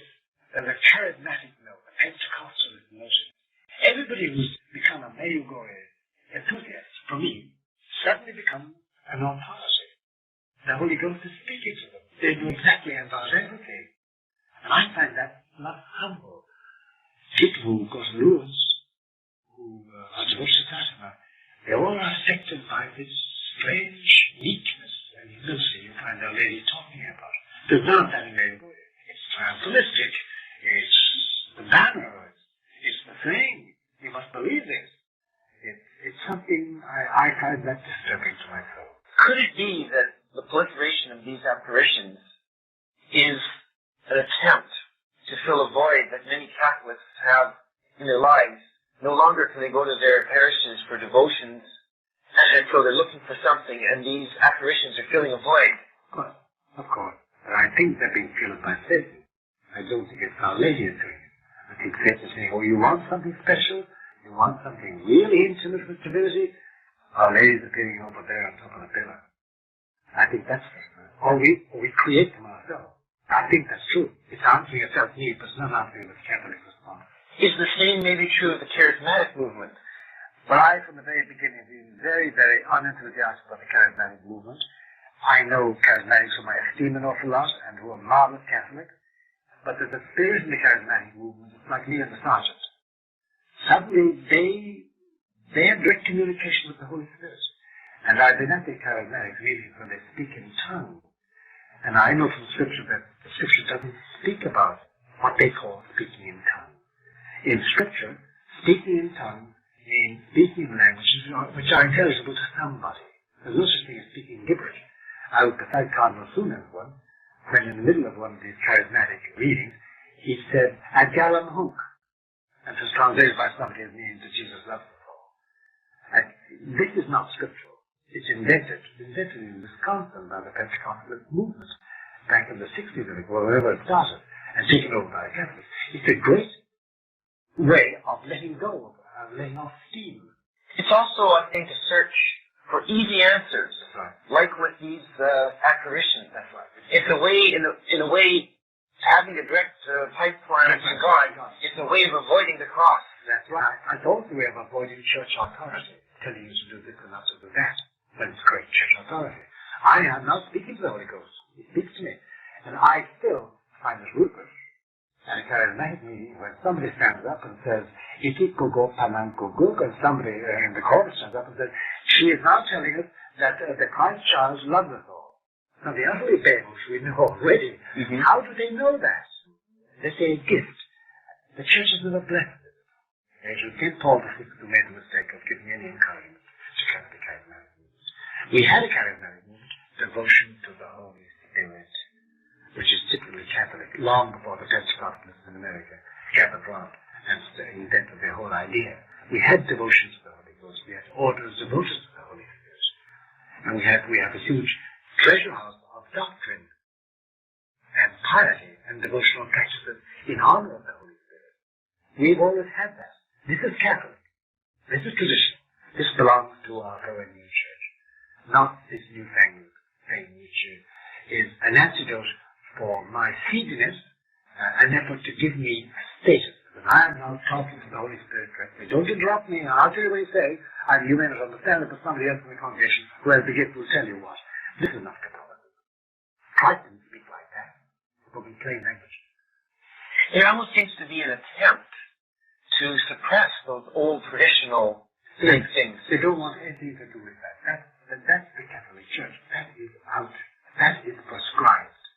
Hence, I always speak about Catholics and neo-Catholics. There is a neo-Catholic movement in the church. It is trying to change everything to a new format in order to be modern. And that's, I think, the biggest legacy of Vatican II, because it did create this new church within the church. It is an anti-church. It wants to leave behind everything else and have new ways of doing things, and of living, and of marrying, and of dying. And isn't its symbol the new Mass? Oh, the new Mass. The new Mass is I think it's the fountainhead of all our difficulties. And it's a calamity because it was our friend, Monsignore Annibale Bognini, who drew up that Mass, deliberately in order to create a non-Catholic ceremony. And the difficulty with the new Mass is that it has given rise to invalid Masses, and therefore the lack of the Blessed Sacrament. And it has also removed people's minds from the central point of the Mass, the sacrifice of Calvary. It now is a meal. It's a communal meal. And it's at a table. And the priest is the minister. But we, the people, are the people who have the meal together. This is all based on a Protestant, non-Catholic idea of what the Mass is. You see, people come to me because they find out I'm saying the normal Roman Mass, and they say, "Could I go to your Mass, please?" I say, well, let's sit down and have a little talk. And we have a talk, and I find out, I ask them, what is the Mass? And they tell me usually that it's the Last Supper. That's a meal, commemorative meal. And I say, no, I'm sorry, we haven't got a meal at all. Some of them do, though, hit the nail on the head. They say it's the sacrifice of Calvary. And I say, then what you mean in general is that it's an action. Something takes place on the altar. I say, yes.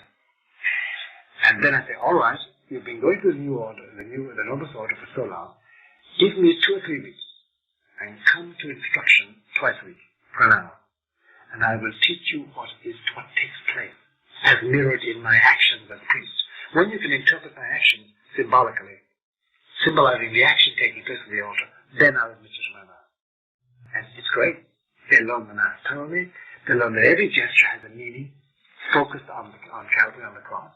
And they suddenly say, but this is great. This is something I never taught. And they never knew it. They were never taught it. These are young people. They weren't born back in the time I was born. They suddenly realized that going to church is not a question of singing in and saying hello to the pastor and being greeted and then they give you bread and wine to drink and feel happy about it, shaking hands with others, embracing them, and having breakfast afterwards, which is a continuation of the sacred meal. But it's a question of assisting at the action of Christ dying and living forever. Could it be then that what they've done to the Mass is symbolic of what they've done in the whole church, and that is to try to remove those sacrificial aspects from Catholicism, the cross from Catholicism, make it something easy and nice and palatable to the world? That's right. It's exactly it. I couldn't put it better myself. That's what they have effectively done. And that is, you can ask yourself then the funny thing, that the moment a priest proposes to say the Roman Mass in a diocese, oh, that's horrible. I mean, just get out of here. The priest is told to go, or they get adamant that this is impossible, you can't do this. The Holy Father doesn't want this. The Church doesn't do this any longer. This is old test. We now have the novus ordo. You do this or either or. There's a horror of the Mass. An absolute horror. And disgust. I remember reading a very prominent French theologian, a Jesuit, quite recently, who said that by chance he had to assist at one of the Roman Masses in Paris. He said, it's not just disgusting. The idea of a man turning his back on the pulpit and praying quietly. Such a disgusting idea. And I know that Jesuit has lost it. He no longer knows what goes on. And that's the destruction of the center of Catholicism, because believe you me, without the Mass, and without Holy Communion at that Mass, Catholicism dies. That's why the Irish, for 400 years, used to have rock Masses. They had a rock behind which the priest hid and the people gathered there and they said Mass. Keep the Mass going.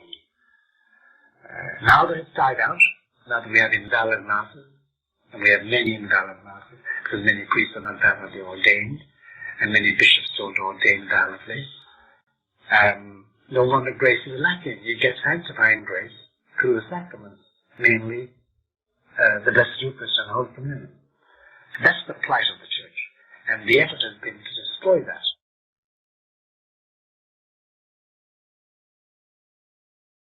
This interview is the last of a series with Father Malachi Martin on the situation in the Church today. And this one is going to discuss the situation in Rome, where I believe you worked for several years, didn't you? That's right, I did, Bernard. I did work there. And Rome leaves an indelible imprint on your soul. The Italians say, non si parla di Roma. You never leave Rome. It's true. You never leave Rome in your spirit, even if you leave it in body. Because there's something about Rome that is both fascinating and holy, and something unholy. And perhaps it's the unholy element we want to talk about. It has always been an enigma for people outside, because all they see is a group of men running around in skirts with coloured robes on them and taking part in ceremonies. And they wonder how the whole thing runs, what makes it go. And above all, in the present situation of the Church, when we have shambles on every side, and dissidents from papal authority throughout the Church and in Rome, what's going on? What's happening? What's happening exactly? See, most Catholics don't realize the following fact, that it is our faith to believe, it is our faith to believe that the Pope will always be Bishop of Rome. That's our faith. Fide definita. The Bishop of Rome, the lawful Bishop of Rome, is the successor to St. Peter. Therefore he is the personal representative of Jesus Christ on this earth, as long as he is alive. It's also our faith that, and this is called the factum Romanum, the Roman fact, that even if he ended up living in a forest glade in Tasmania, Rome would still be the center of the Church, the See of Rome. That sticks in the gullet, to use an American phrase, of many modernists today who don't want a Rome-centered religion. But that is a fact, that the actual physical setting is part of our faith. And just as Calvary is the actual setting of Christ's crucifixion, and nobody can change that. So this location of the personal representative of Jesus on earth is a fact belonging to faith. It goes beyond history. And that's the complicating factor, because you have this man, he's a cardinal nowadays, usually has been for almost 1,000 years, over 1,000 years. He's elected by his peers. It's the only elective office in the official structure of the church. Everything else is a pontiff. In theory, once elected, the cardinal electors who elect him don't give him papal power. They can't give him that. They haven't got it. What they do theologically is they say to the Holy Ghost, the Holy Spirit, that's the man we think should be Pope. And therefore when he says, I accept it, the power descends on him. And from then on, he's totally separate from them. He is Pope.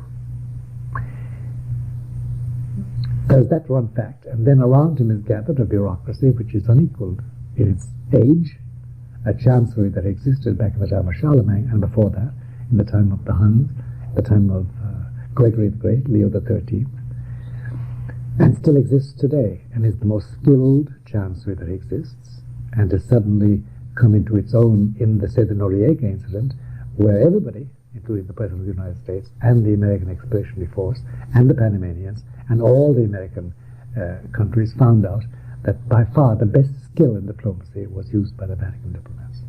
They were utterly skillful in managing the entire difficult situation.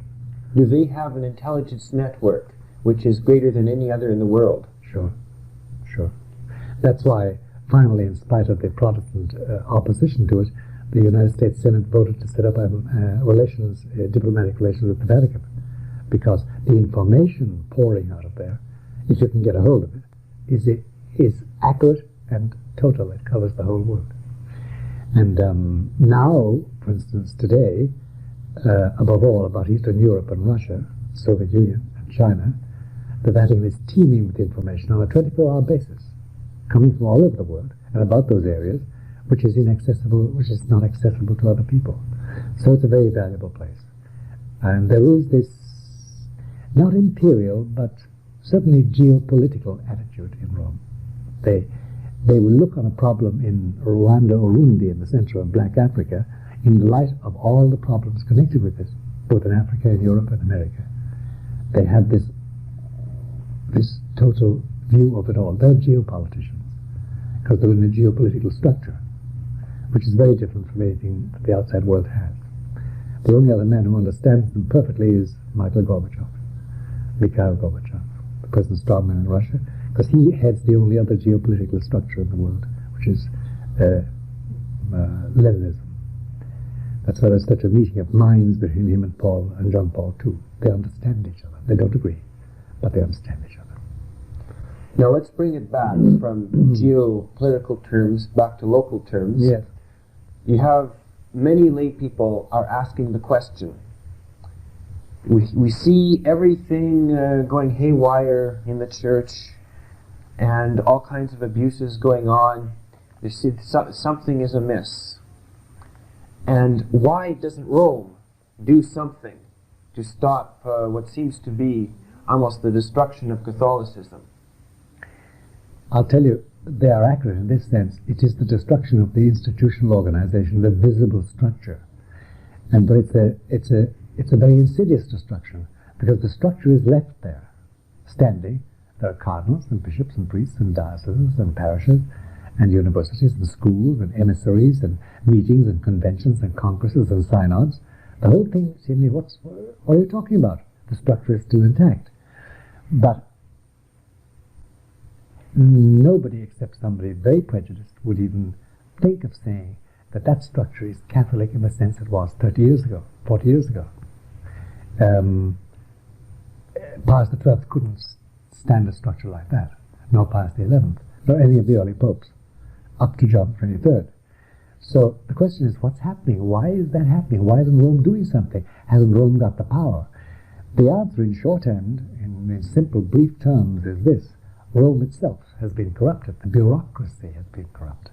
There is resident in the Vatican bureaucracy, small and limited as it is, but all-powerful, there is this anti-church partisanship which is out to change the face of Catholicism.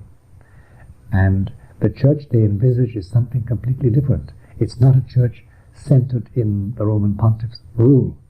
It's not a church which is centralized in Roman authority, jurisdiction. It's a church, it's a Rome which heads a collection of autonomous communities bound together by ancient tradition and by sentiment, and of which the head, the Pope, the Bishop of Rome, is a very honored man because he is the 264th or 265th successor to St. Peter. But the Church of Peter, the Church of Pius XII, the Church of Pius V, the Church of Gregory XIV, they don't want that. They have another ecclesiology completely. And the theological underpinning, the theological belief at the back of it all is a different idea of salvation. You see, the church is built, the Catholic Church is built on the principle that many are called but few are chosen. The saved are few. Not perhaps the minority, but certainly not the totality. Whereas nowadays the cry is that all men are saved. All faiths are equal. Just if you're a Catholic, be a good Catholic. If you're a good Presbyterian, be a good Presbyterian. If you're a Muslim, be a good Muslim, and you'll be saved. So conversion is no longer the name of the game. Oh no, no. Catholic teaching is no Presbyterian is saved because he was a good Presbyterian. No Muslim is saved because he was a good Muslim. If I am a Hindu, and I'm a good Hindu, if there's such a thing, I'm sure there is, but if, you've got to meet them to find out, and I'm saved not because I'm a good Hindu, but because the grace of the Catholic Church was communicated to me by some mercy of God. Similarly with a good Presbyterian, or a good Protestant, or a good Jew. If they're saved, not because they were good Protestants or good Jews, it's because somehow, in spite perhaps of my Judaism or my Presbyterianism, the grace of the Catholic Church was communicated to me, because outside the Church there is no salvation. And they mean the visible Church. Not the mystical body, they mean the visible Church. But nowadays, as you know, the principle is that, well, we're all equal, let's be ecumenical. Remember, the word ecumenical originally meant Christians. Now it means anybody who gathers in who professes some religion, who's a Hindu or a North American Indian or an animist. He joins in the ecumenical gatherings, and they're all to be saved. They're all saved by being good North American Indians or good Buddhists, good Hindus, good Confucianists. That's the theological basis of it all. The old ecclesiology of the few and the many, the Church of the elect and the others, is out the window for the modern theologian, and it has permeated Rome. Now, it's very important because it affects the Mass. That's why they've changed the words of the Mass. Instead of saying, when consecrating the wine, which shall be shed for you and for many, they changed it to for you and for all. That's the reason for the change. That's what invalidates those words in the Mass and makes them null and void. The wine is not consecrated. And that's why it's an invalid Mass as such. So this is at the back of it all. And the vast horror and reaction of horror to any proposal that the Tridentine Mass be brought back is based on that theology. They won't have anything to do with that old doctrine. They want to be able to face the world and say, we're all in the same boat. We all belong to the same thing. You're saved, we're saved. Just be good. Be reasonable. Be compassionate. Be kind. That's the new ideology, is an ecumenical ideology. Yeah. And that's, I guess, why they have also altered the Mass. They had to. They couldn't say the old Mass. They couldn't say the old Mass. They don't subscribe to the doctrine, which is the doctrine of the Church, de fide, de venita. Outside the Church, there is no salvation. What they say is, yes, we can subscribe to that, but now Church means Church in the broad sense, all those who love God in their own way, because then we're outside Catholicism, in that case. So we've seen the ideology of the new religion. Let's take a look at how it works in practice, how, let's say, the Roman bureaucracy functions. Who has the authority? How are decisions made there? Well, decisions are made in a bureaucratic way. You could trace the authority, the governing authority in Rome, through four people. You have the Holy Father. After him you have the Secretary of State.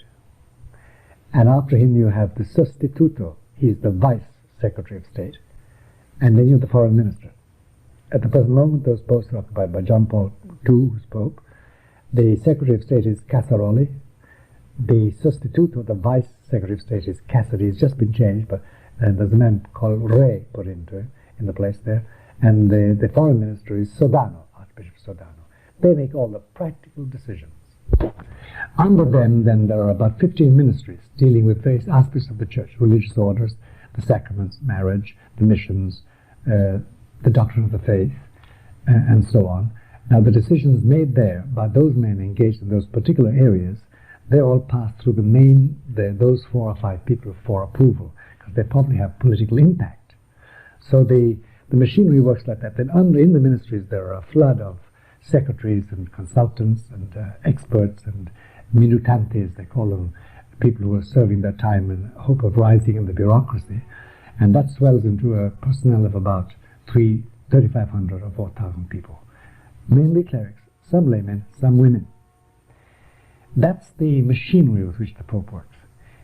Now, the main ministries are peopled by cardinals and archbishops and bishops. It's a known fact that, and then there are people who are semi-retired, some of them living in the Vatican, some of them living out of the Vatican, but they all have a say because they've all got friendships and contacts and they've experience. In that bureaucracy as such, there has been lodged since the early 1960s an element which in Roman parlance is called the superforce, or the anti-church. And it is something which is hell-bent on changing the structure of the church as regards belief. Namely that it is no longer to be a Rome-centered community. It's to be a central hub of information and a sort of an honorary chairman of a vast organization with totally different communities all over the world, with their own ways of thinking and looking and believing and praying. It seems that the superforce is very powerful because it seems to have the ability to frustrate work of men who, let's say, want to restore some semblance of tradition. For example, Cardinal Meyer has found himself frustrated in his work of working to restore the traditional Mass. Yeah, he has found it impossible. He can't do it. After a certain point, he flings his arms in the air. He can't do anything about it because the power of the church is canonical. It depends on law and who has the power to wield that law, the canon law. The wielding of that canon law is in the hands of people who are inimical to what Meyer stands for, to what the Pope stands for. And they can't do anything about it. You can't simply fire everybody all of a sudden. You have a completely decimated church. It won't run. There'll be no control at all, no government. So the changeover of that means you weed them out slowly and replace them. But in order to replace somebody, say in the congregation for the missions, the ministry for the missions, it's an elective thing. He's appointed or elected by the members of the congregation, but they themselves are affected. So you've got to fire them too if you want to clean it out. So how are you going to scour it all out? Find the proper men to replace them all? There are careers, people who went there at the age of 20, at 25, and are still there at the age of 60. And they have friendships, and they have built-in positions of power. They can block motions. They can put things at the bottom of a pile of papers so it never comes up for discussion. The bureaucratic power is something out of this world. Diocletian, the emperor, decided that he would like to change the Roman bureaucracy of his time, and it was nothing like this. He took 17 years to even lop off the top of it, and then he didn't even succeed. And I think it would be impossible to clean up the bureaucracy itself. There is the Vandal solution, as you know, what Cordell Hull once said about the Secretary of State. The way you deal with the Secretary of State, he said, the Department of State, is you wipe it out and you put one solitary desk in the middle of a room and say, that's the Department of State from now on. You start at the bottom. Because the Vandals, as you know, came into a city, they wiped everything out. They left nothing. Just took the gold and the women, killed the children and the men, and went away. There's the Vandal solution if you want to start anything. Wipe everything out and start all over again. Because you can't weed out the bureaucracy. It's the same thing now. The Poles have a difficulty in Poland, but they have a non-communist government, but there are tens of thousands of communists in every branch of government. How do you're blocked at every step. And the same thing in Czechoslovakia, same thing in Bulgaria. Not so much in Romania, they were killing them and weeding them off. They have a quick solution for it all. Same thing with Gorbachev in Russia. He's up against this intense bureaucracy. The Vatican is the oldest bureaucracy in the world, and they're more salted away than anybody else. So the Pope is blocked in every way. And he himself is a traditional Catholic, a strong believer in everything that is traditional, and yet he has to sit on top of this pyramid and find that a decision of his to get people to stop using communion in the hand, which he forbade in the beginning, went nowhere. Because the principle was, let's violate his law, and in the end we'll have to declare it the local custom, which is exactly what happened. And that's why in a crucial thing, in a thing like communion in the hand, it's not so crucial, although it's a disobedience, but say women priests. We know that in the United States that 32 women have undergone ordination privately. Is that right? Yeah.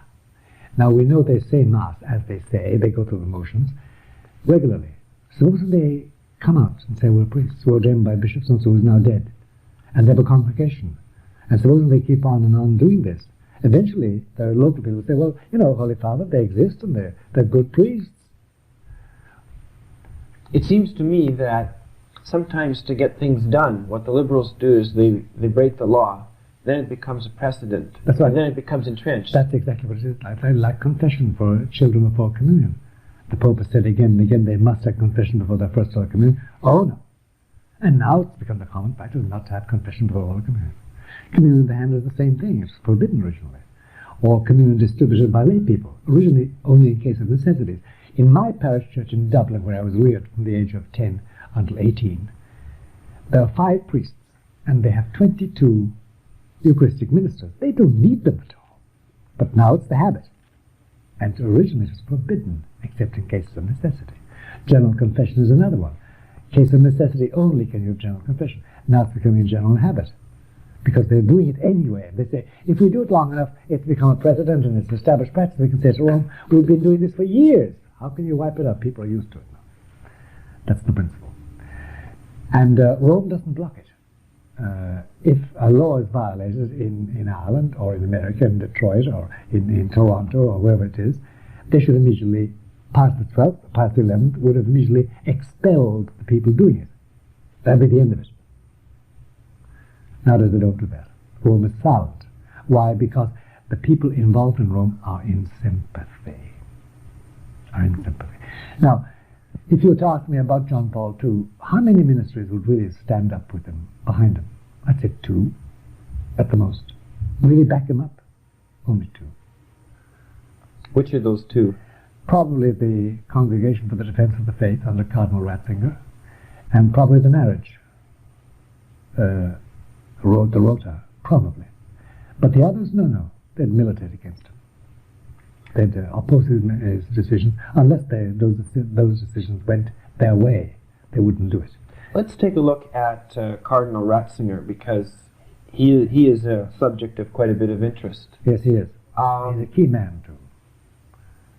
What are the strengths and weaknesses of his position? His main weakness is that he's isolated in the middle of a very modernist-minded clergy. And he has to deal with very modernist-minded bishops all over the world, including his native Germany and in America and Canada. Another weakness of his is that he is not aware of things. He's not aware of things. He comes to New York last year, gives a lecture here, and somebody asks him, what do you think of Father Raymond Brown, who's a scripture expert? And Ratzinger, without thinking, without knowing, says, I wish to God the church had about 6 Father Raymond Browns. Now, Father Raymond Brown is, in my books, a heretic. He's written books about the New Testament that are totally unacceptable. Why did Ratzinger say that? Why did he say that? And in public? How could he wish that 6 of them, 10 Raymond Browns on the church? God knows. But he did say that. So he's ignorant in that sense and unwary in that sense. And that's a pity, because he is supposed to be the head of the doctrine guarding the purity of the faith. Then he also, one of his weaknesses is that he's impotent. He cannot impose his views even when they are correct. For instance, how is it that Father Charles Curran still has faculties in the Diocese of Rochester here? He can still hear confessions and preach. Ratzinger is the one who should send an order to the Bishop of Rochester, get rid of him, excommunicate him, He doesn't. He can't. Therefore, there's an innate weakness in his position from the very weakness of the structure itself. Similar with a Walter Casper, or a Bishop Layman, or hundreds of other bishops who are outside the church in their doctrine and teaching and their behavior. The homosexual bishops we have in the United States who have known homosexual companions in their houses. Why can't he get rid of them? He can't. So he has that weakness in his position too. Then you see, there's something else about Ratzinger which is always causing people to think. It is that he doesn't seem to be aware of the suffering of people. He doesn't know what people suffer because they can't get Mass. He doesn't realize what poignant agonies they go through when they've got priests who are saying invalid Masses, or saying a form of the novus ordo which is obviously invalid. He doesn't realize it. He just doesn't realize they've been deprived of sanctifying grace through the mischief of modernist priests and bishops in the locality. He's closed away from the reality of pain that we're going through as a people. He's closed away from it. The same thing holds in Canada. He doesn't realize it. And in many dioceses in Canada, there are bishops who are simply acting in a way that's inimical to the cause of the church. When a priest wants to preach foundational Catholic theology, he's told to go. He should be able to write to Ratzinger, go to Ratzinger, and get installed and get the bishop flung out in his ear, because the bishop is a heretic. But Ratzinger doesn't do that. He's blocked in that. Why? Well, the Congregation of Bishops has its own point of view, and it's anti-John Paul II in ways. And John Paul II can't back him because he can't force the Congregation of Bishops.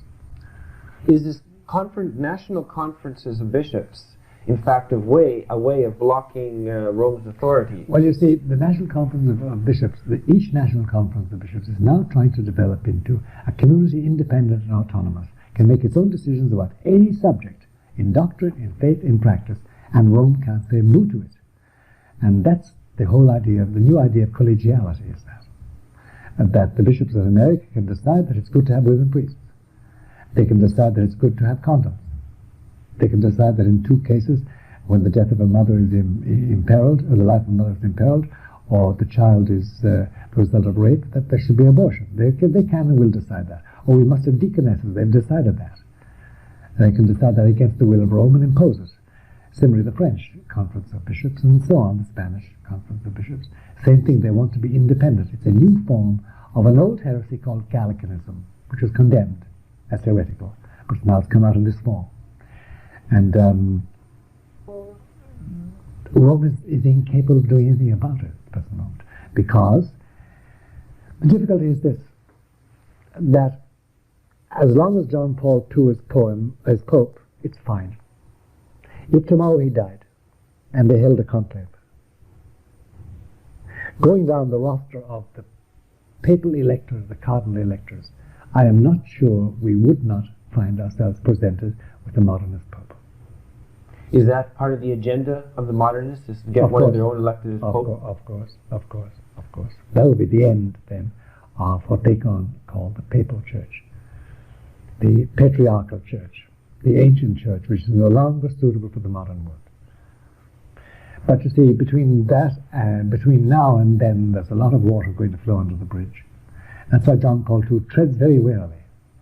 He wants no second assassination attempt, and he wants no real obstacles put in his way. He's engaged in something else completely, some other mission, far removed from this problem. He tolerates this, tries to maintain a unity, a facade of unity anyway, and hopes that what he's hoping for will happen soon. Is he aware that there's a problem out there? Does he have good information? His eyes have been blinded with videos, and his ears have been deafened with audio, and his ears have been filled with accounts of it all. He knows it all. He knows it all, and can do nothing about it. He knows he can't do anything about it. He could rant and rave, he could excommunicate, and create a worse situation than ever. There's no way out. It wouldn't renew the faith. It wouldn't renew a seminary. So we find a situation where the head of the church is hemmed in and is not really, in the true sense, the head of the church. He is in the eyes of God, he is in the eyes of believers, but he's not. He's there to the church without the power. He hasn't got the power. They are hoping that he will stop all practice, all attempt to practice the Petrine office, so that it falls into obsolescence, into desuetude. And they can say, well, this has never been done for the last pontificate. The last pope never did this, so why should you do it? Speaking to another Holy Father. It's to set a precedent. That's right. That's right. And make it one of those relics stuck in a Vatican cellar that once was used and is no longer used. That's the idea of it.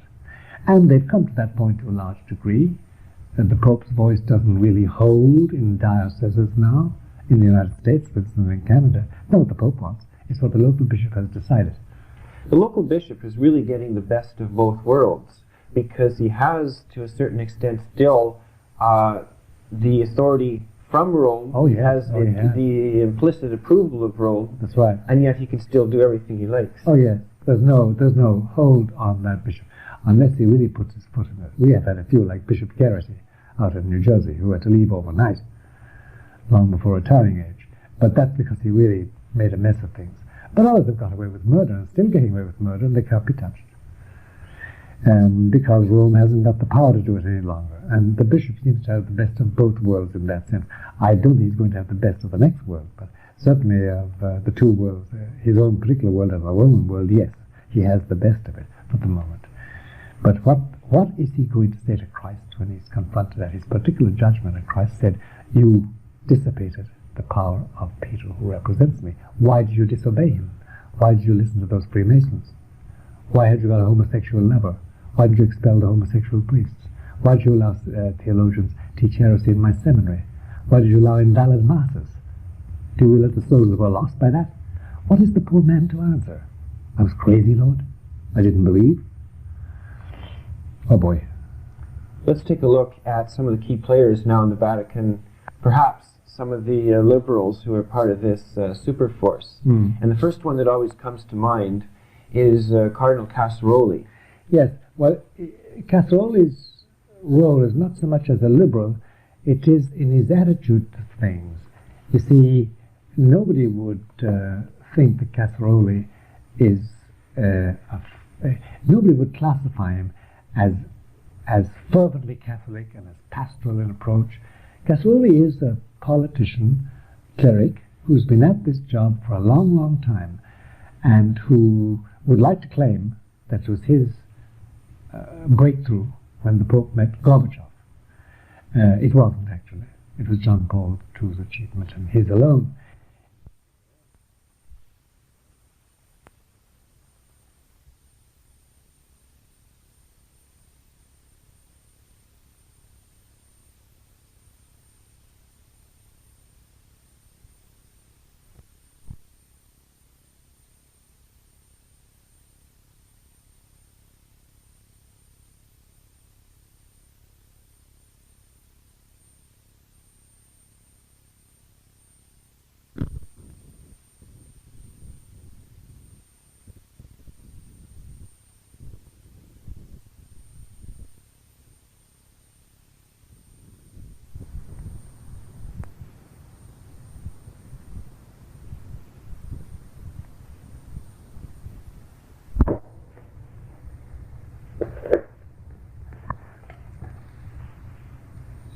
To assess Cardinal Agostino Casseroli is very difficult for the normal man, because he moves in a world not inhabited by the normal man. Casseroli has been dreaming and planning of gaining access to Eastern Europe, to the Europe of the USSR, for so long, of reconciling East and West, and of a new era completely. He is not in any sense a supporter of capitalism or of the democratic egalitarianism, as we call it in the United States and in Canada. He is not of that ilk at all.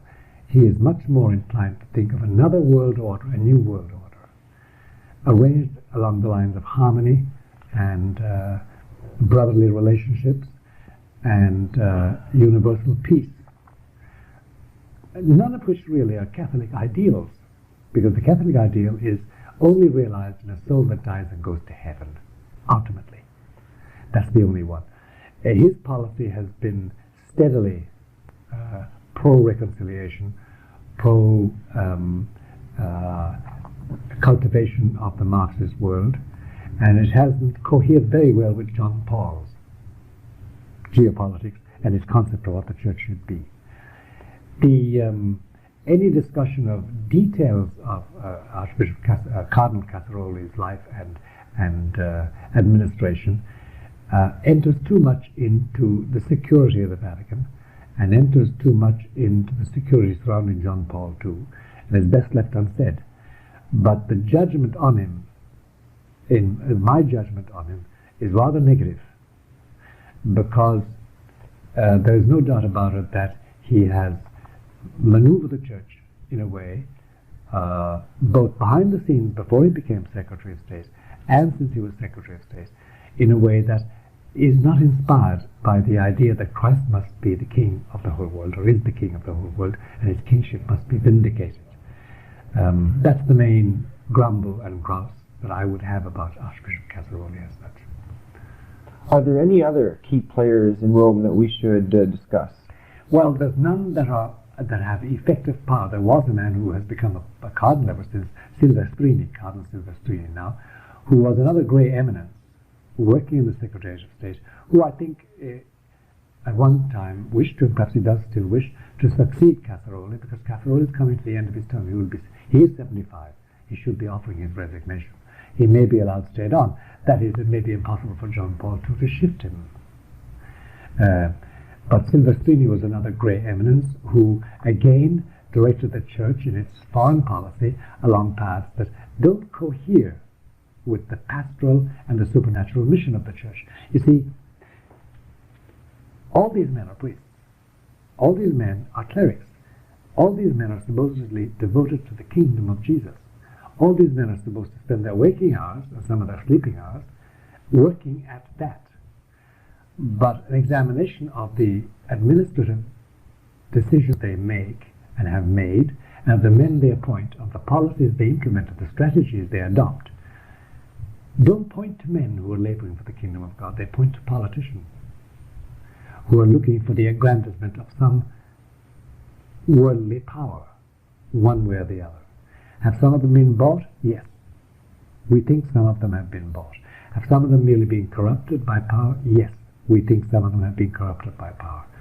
Have some of them sold out to the enemy? Doubtless there are people who have sold out to the enemy, because that's the only way you can explain certain things. Minor details, for instance, as the conclave that elected John Paul II met on Saturday, October 14, 1978.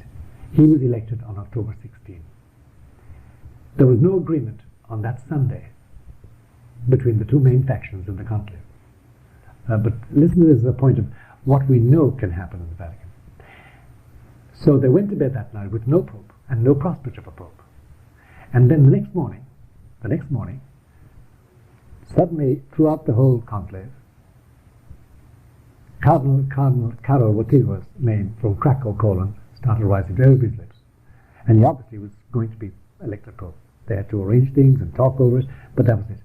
The first people to know that was the Polish Communist Politburo in Warsaw. Now wait a moment. The conclave is locked up.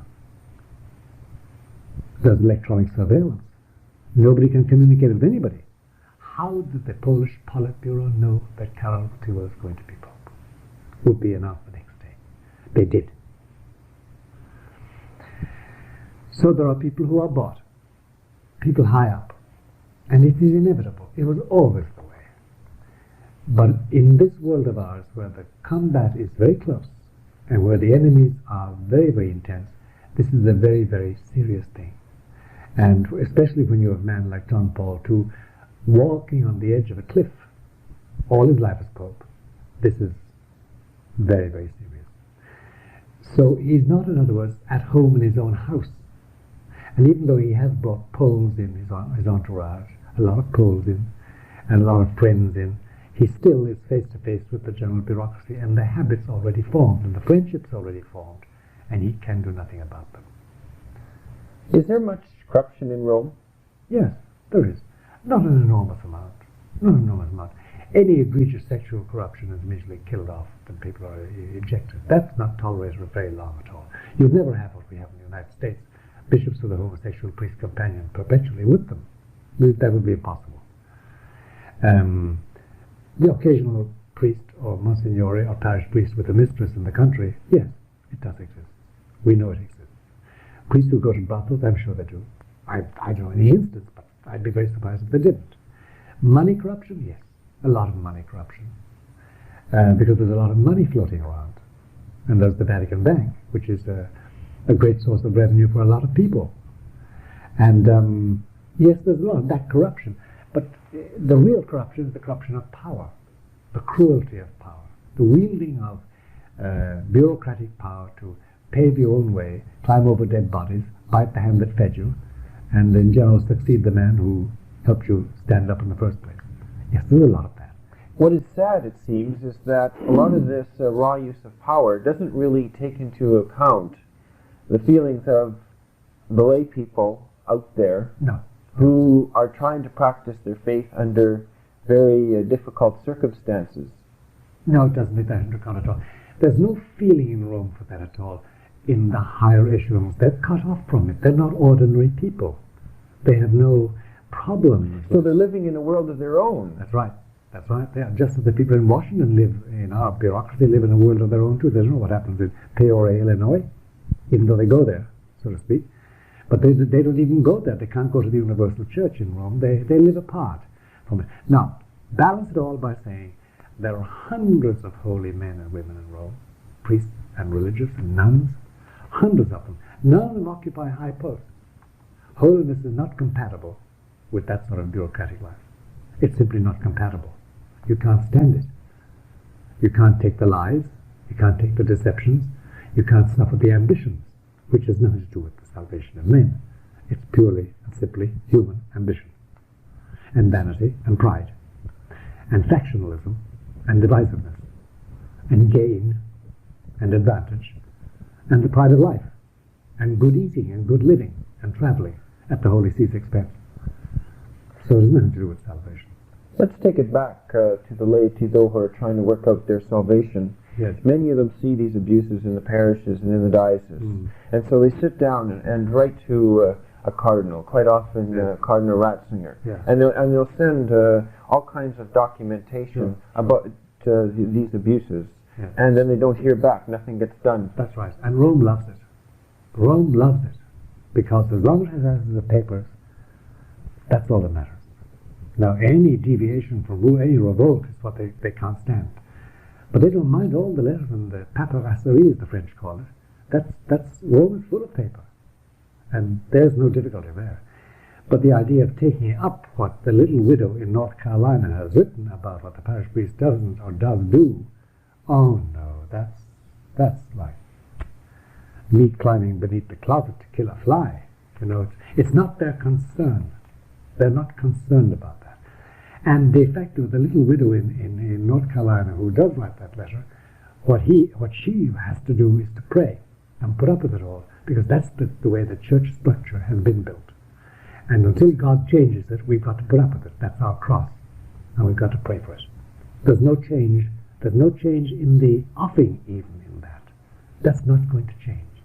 And I know organizations of men and women in this country, they've gone to Rome, a whole group of them, financed themselves, and they've written out their objections, complaints, and difficulties, and they've gold embossed the book, and they wait for the cardinal, they put it into his hand, and they receive his blessing, and they get a letter about a week later saying that His Eminence has read it, and he feels that the church is blessed by having such fervent Christians. Period. Full stop. That's it. And Rome is delighted. These people are faithful to them. They come to them with their complaints. Nothing is going to be done about it. Rome is never afraid of paper. Paper is not what frightens it. Rome is only frightened by a man like Archbishop Lefebvre, who says, I'm going to consecrate 4 bishops. Let's take a look at the Lefebvre issue and others as well. It seems almost as if Rome is, on the one hand, protecting some of the bad people out in the field. You have all kinds of heretical theologians, and nothing is done about them. And yet you have, let's say, people, traditionalists, like Archbishop Lefebvre or Father Nicholas Gruner, and every attempt is made to suppress them. Well, take Archbishop Lefebvre and compare him, say, with probably the outstanding heretic today, Hans Kung. Or, well, since Hans Kung has been declared a non-Catholic theologian, let's take Charlie Curran or Walter Casper. They don't consider Walter Casper a danger or Charles Curran a danger for one reason only. He didn't challenge their power. He's just talking theology, and who cares about that? Archbishop Lefebvre said, I'm going to validly consecrate 4 bishops with jurisdiction. That's challenging power. He has challenged canonical power. Now, their answer was to take out the howitzer and blow him out of the water.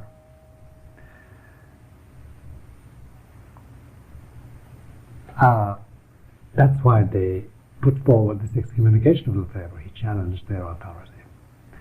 Whereas they're not going to challenge Walter Casper or Charlie Curran for the simple reason that there's no threat there.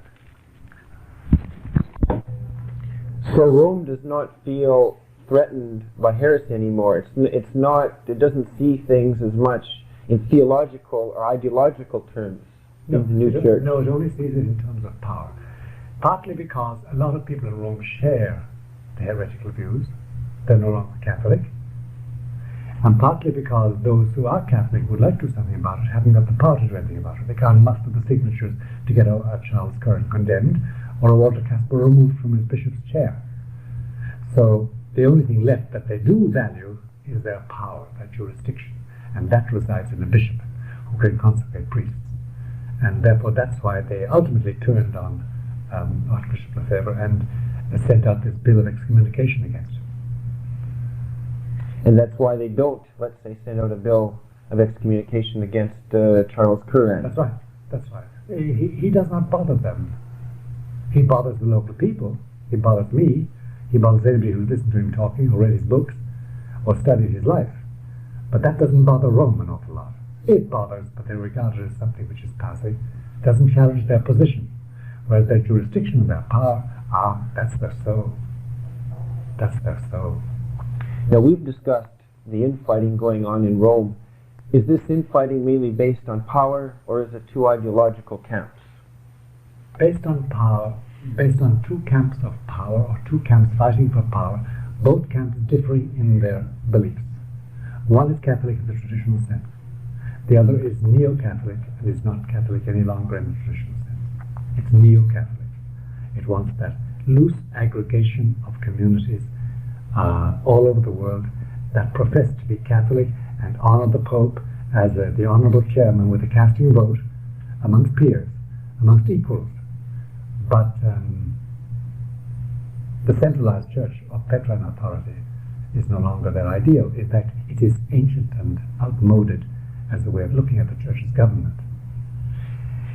That is a pity. It means that the infallibility of the Pope, the primacy of the Pope is challenged. They're both dogmas of faith. These people say, well, it must be reinterpreted. Of course he's infallible in certain circumstances. Of course he has primacy under certain circumstances. But we must redefine that in the face of new realities, which means that he's not infallible and he hasn't got no primacy.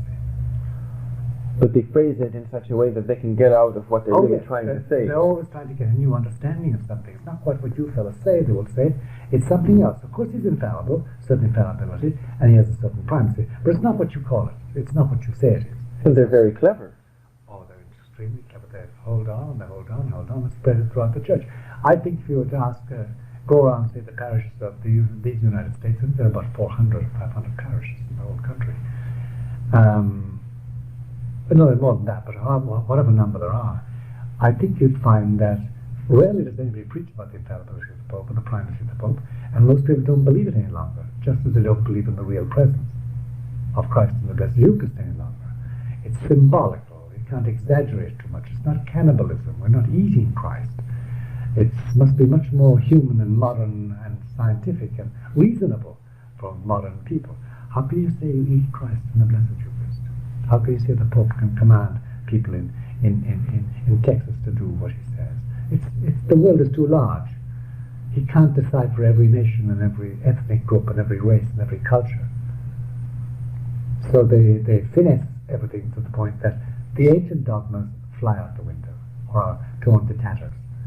And of course, one of these is the Petrine authority. Let's take a look, perhaps a bit closer at this present Pope and what his strengths and what his weaknesses are. Yeah, his strengths are manifest and his weaknesses are manifest. John Paul II's strength is that he has not yet once violated one rule of faith. He has not yet once said or taught anything which is against faith. And that's an awful lot to say for a clergyman today. He has proven, therefore, to be totally Catholic. Where his weaknesses lie is in his effort to compromise as much as possible so as to divert any trouble from his head, because he has enough trouble already. And there he has, I think, made prudential mistakes. When he found out they had arranged, for instance, the day of Assisi, if you remember, in 1986, yes, he should have said, I'm not going. He didn't. He went along. He didn't arrange it. They arranged it. He should have refused to go along with it. When he found out that they were out to kill off Archbishop Lefebvre, he said, no, I'm going to Econ myself, he should have said, and done, and gone. He should have reconciled with Lefebvre. It was very easy. Or put it off, put off the evil day. He didn't. Trouble. He couldn't deal with it. He had too much trouble. And you could go down to a long list of things of that nature where he has failed to settle questions. For instance, the whole question of religious liberty. He should have decided that. It's a burning question in the church, and various people are giving their opinions about it. The general idea nowadays amongst the neo-Catholics is that you're free to do what you like. You're free to practice error. That's your human right. But you must be sincere in it. The church has always denied that. No man is free to choose error. No man is free to choose error. And you can't say that people are free to be what they like. They're not. They have to come to Christ through the Catholic Church. That is Catholic doctrine, because outside the church there is no salvation. He hasn't clarified that issue. He hasn't taken the burning issues, therefore, of Vatican II and cleared up the ambivalence. Ambivalence about collegiality, ambivalence about religious liberty, ambivalence about the Mass. What finally is a valid Mass? What finally is a valid Mass in the name of God? He hasn't cleared it. So on those 3 points, there is weaknesses. He has not cleared them up. Obviously, he has decided that he'd better not touch them. It's a hornet's nest. It's too much trouble. It's danger, peril for him. Nor has he cleaned up the point about Petrine authority. Is he really finally primate of the church? Has he really got the primacy? Because he doesn't exercise it. What does Vatican II say about it? It's ambivalent. It can be interpreted. And they have interpreted it in the anti-Petrine way. He hasn't cleared that up. That's that. Then there's the big, big difficulty, which, can be poignant. I'm sure he wakes up at 2 o'clock in the morning sweating over this one. It's the following. If I'm head of this house, and there's a large group of people living in the house, and I know there are 3 men there who go out at night and they mug and kill people. I know that. I don't do anything about it. I am guilty. I'm guilty of what they do. Because I know it, I have the authority to stop them, and I don't. John Paul II knows that there are blasphemies committed in parishes. He knows that certain bishops are homosexuals and living openly as such. He knows that certain ordinations are invalid, and if he doesn't, he should, but he does. He does nothing about it. Hey, in normal terms, he'd be guilty of the same sins by indirection. He does nothing about it because he has judged that would bring a storm on his head and wipe him out. So for the time being, he's trying to paper over these divisions in order to keep peace. Yeah. Is that the wisest course? Is that really Christian? Is that really Christ-like? I don't know. I would like to have to make that decision. Because when the Jesuits tolerated Father Drinan in the Congress of the United States, who pushed abortion funding, for 10 years they did nothing about him. And therefore the Jesuit general and the local superiors here, the superior of this house, were all guilty of the same sins. Finally, John Paul II said, get out of politics. He did. Not because he was pushing abortion funny, he didn't mention that. He said because priests shouldn't be in politics. He attained the same result, but with a different mode. But in the meantime, Jesuit superiors were guilty of it. The Jesuit superiors who tolerated Marxist Jesuits in Nicaragua were guilty of the sins of those priests. That's common morality and common law, by the way. So John Paul runs the risk of being guilty of sins committed by his permissiveness. And that is grave. That's very grave, because Christ is going to say to him, you knew these things were happening. Why didn't you do your damnedest? If they killed you, so what? They killed me. What's killing got to do with it? That's the difficulty about it. Now, John Paul's judgment is he's got to wait, hold on, because the alternative is worse. He thinks. He's got to hold on until Our Lady comes. But that brings us to the whole outlook, vision, and policy of what he's about. What is he about? In the beginning, when he started his papal trips, people say, well, why doesn't he just stay at home and administer the church? Clean up the mess, scour out the Augean stables, wash away these things, attend to details, master the congregations, enter into the politics of the Vatican, cut off heads, reform, renewal. He didn't. He insists on going abroad. He's going to Mexico this year, amongst other things, and he's going to the Soviet Union, and he's been on 44 trips, I don't know how many countries, speaking in so many languages, and he's going to go on traveling and tripping around as Pope in that white Alitalia DC-10. Why? Well, he has said so on several occasions. Why? He has said that Our Lady wishes him to act in such a way that the maximum number of human beings will have seen him in the flesh or in TV image and heard his voice with their ears or on audio before she comes. He has a reason for it. Secondly, there is the fact that from all that can be made out, from all that can be discerned, it will be during one of those trips that Our Lady comes. He won't be in Rome when it takes place. And thirdly, his attitude is this. The world is rushing into a new world order. They're going to have a world structure. I want to be the most prominent man alive, and he is. Do you realize that in the whole 6,000 years of known history, we have never known one man who was seen by 3.5 billion people and heard by about 4 billion people? Only John Paul II is the only man alive we know about whom that can be said. So he's achieved an international profile of high intensity. He's the one man that can be identified by anybody, black, white, or sky blue, pink, east, west, north, south, Chinese, or Western, or Russian. Everybody knows John Paul II, the first pope in history, the first man in history, totally identifiable by pygmies in the forest, by businessmen in Wall Street, by junk traders in Hong Kong, by anybody. They know this man. He set out to achieve that. And he said that he did that because at the moment that they approach the superstructure, he will have a say as the Vicar of Christ. So he's anticipating the New World Order then? Yeah. Let's take a look a bit at his Marian devotion or his Marian theology. It seems to play a large role in what he's doing. Yeah. His motto, as you know, is totus tuus, which means you're a complete slave. And he's talking about Our Lady. He's convinced about Fatima, that the Fatima promise is going to take place during his lifetime as Pope. He's convinced, in other words, that the curse of Fatima, as it's called jocularly, that is, as you know, the third secret Our Lady predicted, there will be calamities. Whole sections of the continents will be washed away forever. Whole nations would perish. There will be natural catastrophes that would level humanity. She has promised that. That's going to happen. You can't mitigate it, the Pope says. It's going to happen anyway. And that whole nations would lose their faith.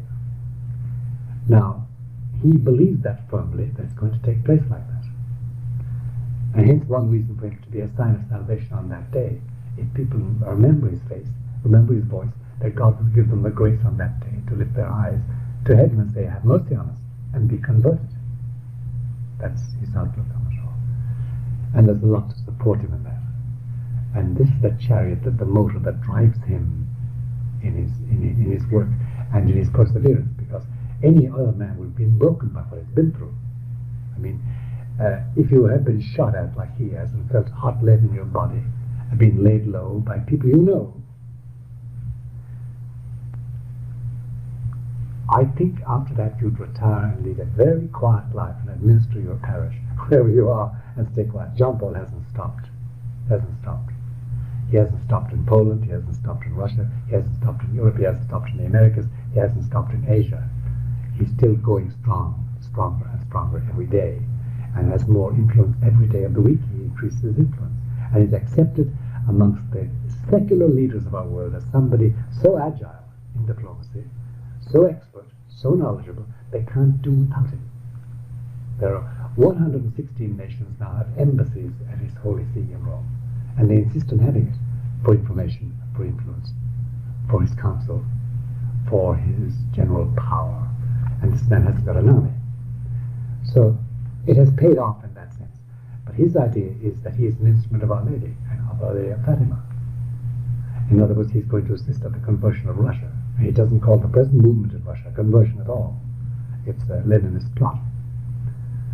Gorbachev being a hardcore Leninist thinker. That's his attitude to Our Lady.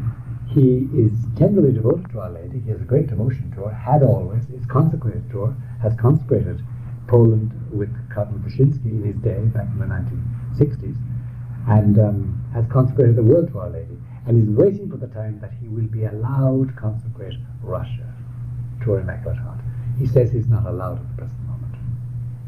So he's totally devoted to Our Lady.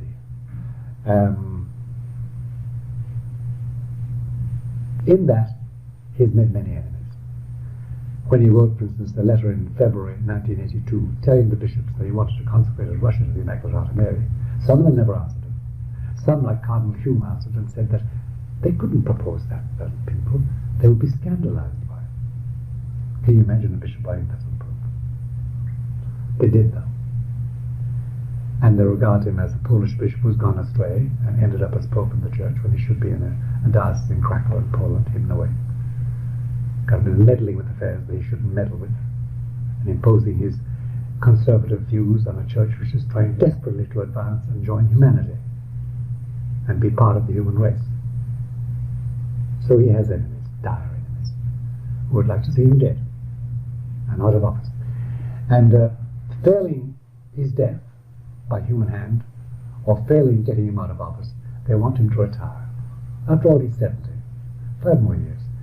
He, by the way, according to canon law, can retire, resign, and nobody need ask him a reason, and he'd give a reason to nobody. It's in canon law.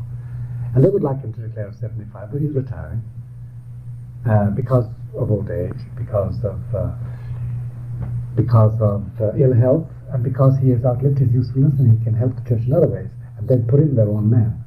But they forget one factor. He is the personal representative of Jesus. And believe me, Bernard, there's nobody more vengeful than Jesus when it comes to what belongs to him. And there's nothing he prizes more than his church. And nothing in the church he prizes more than Peter, on whom he built the church. And those who are now tampering with the papacy and tampering with the Petrine office and planning to get rid of the last man who stands as God over it, they are facing a Christ who is full of wrath and anger, not forgiveness, not compassion. You have touched the very reason he came on earth. And that promises for them a terrible punishment. Also for us, because we happen to belong in the same caravan in history. But the caravan which is wending its way towards a crossroads where I think the times of Satan are finished, and we're going to see a time of surcease and peace for the church for a while, until the last big struggle comes. And that's Antichrist. And that's the end of all. Thank you, Father, for participating in these interviews, and I hope they have been helpful to our listeners. Thank you very much, Bernard. It's been a pleasure. It really has.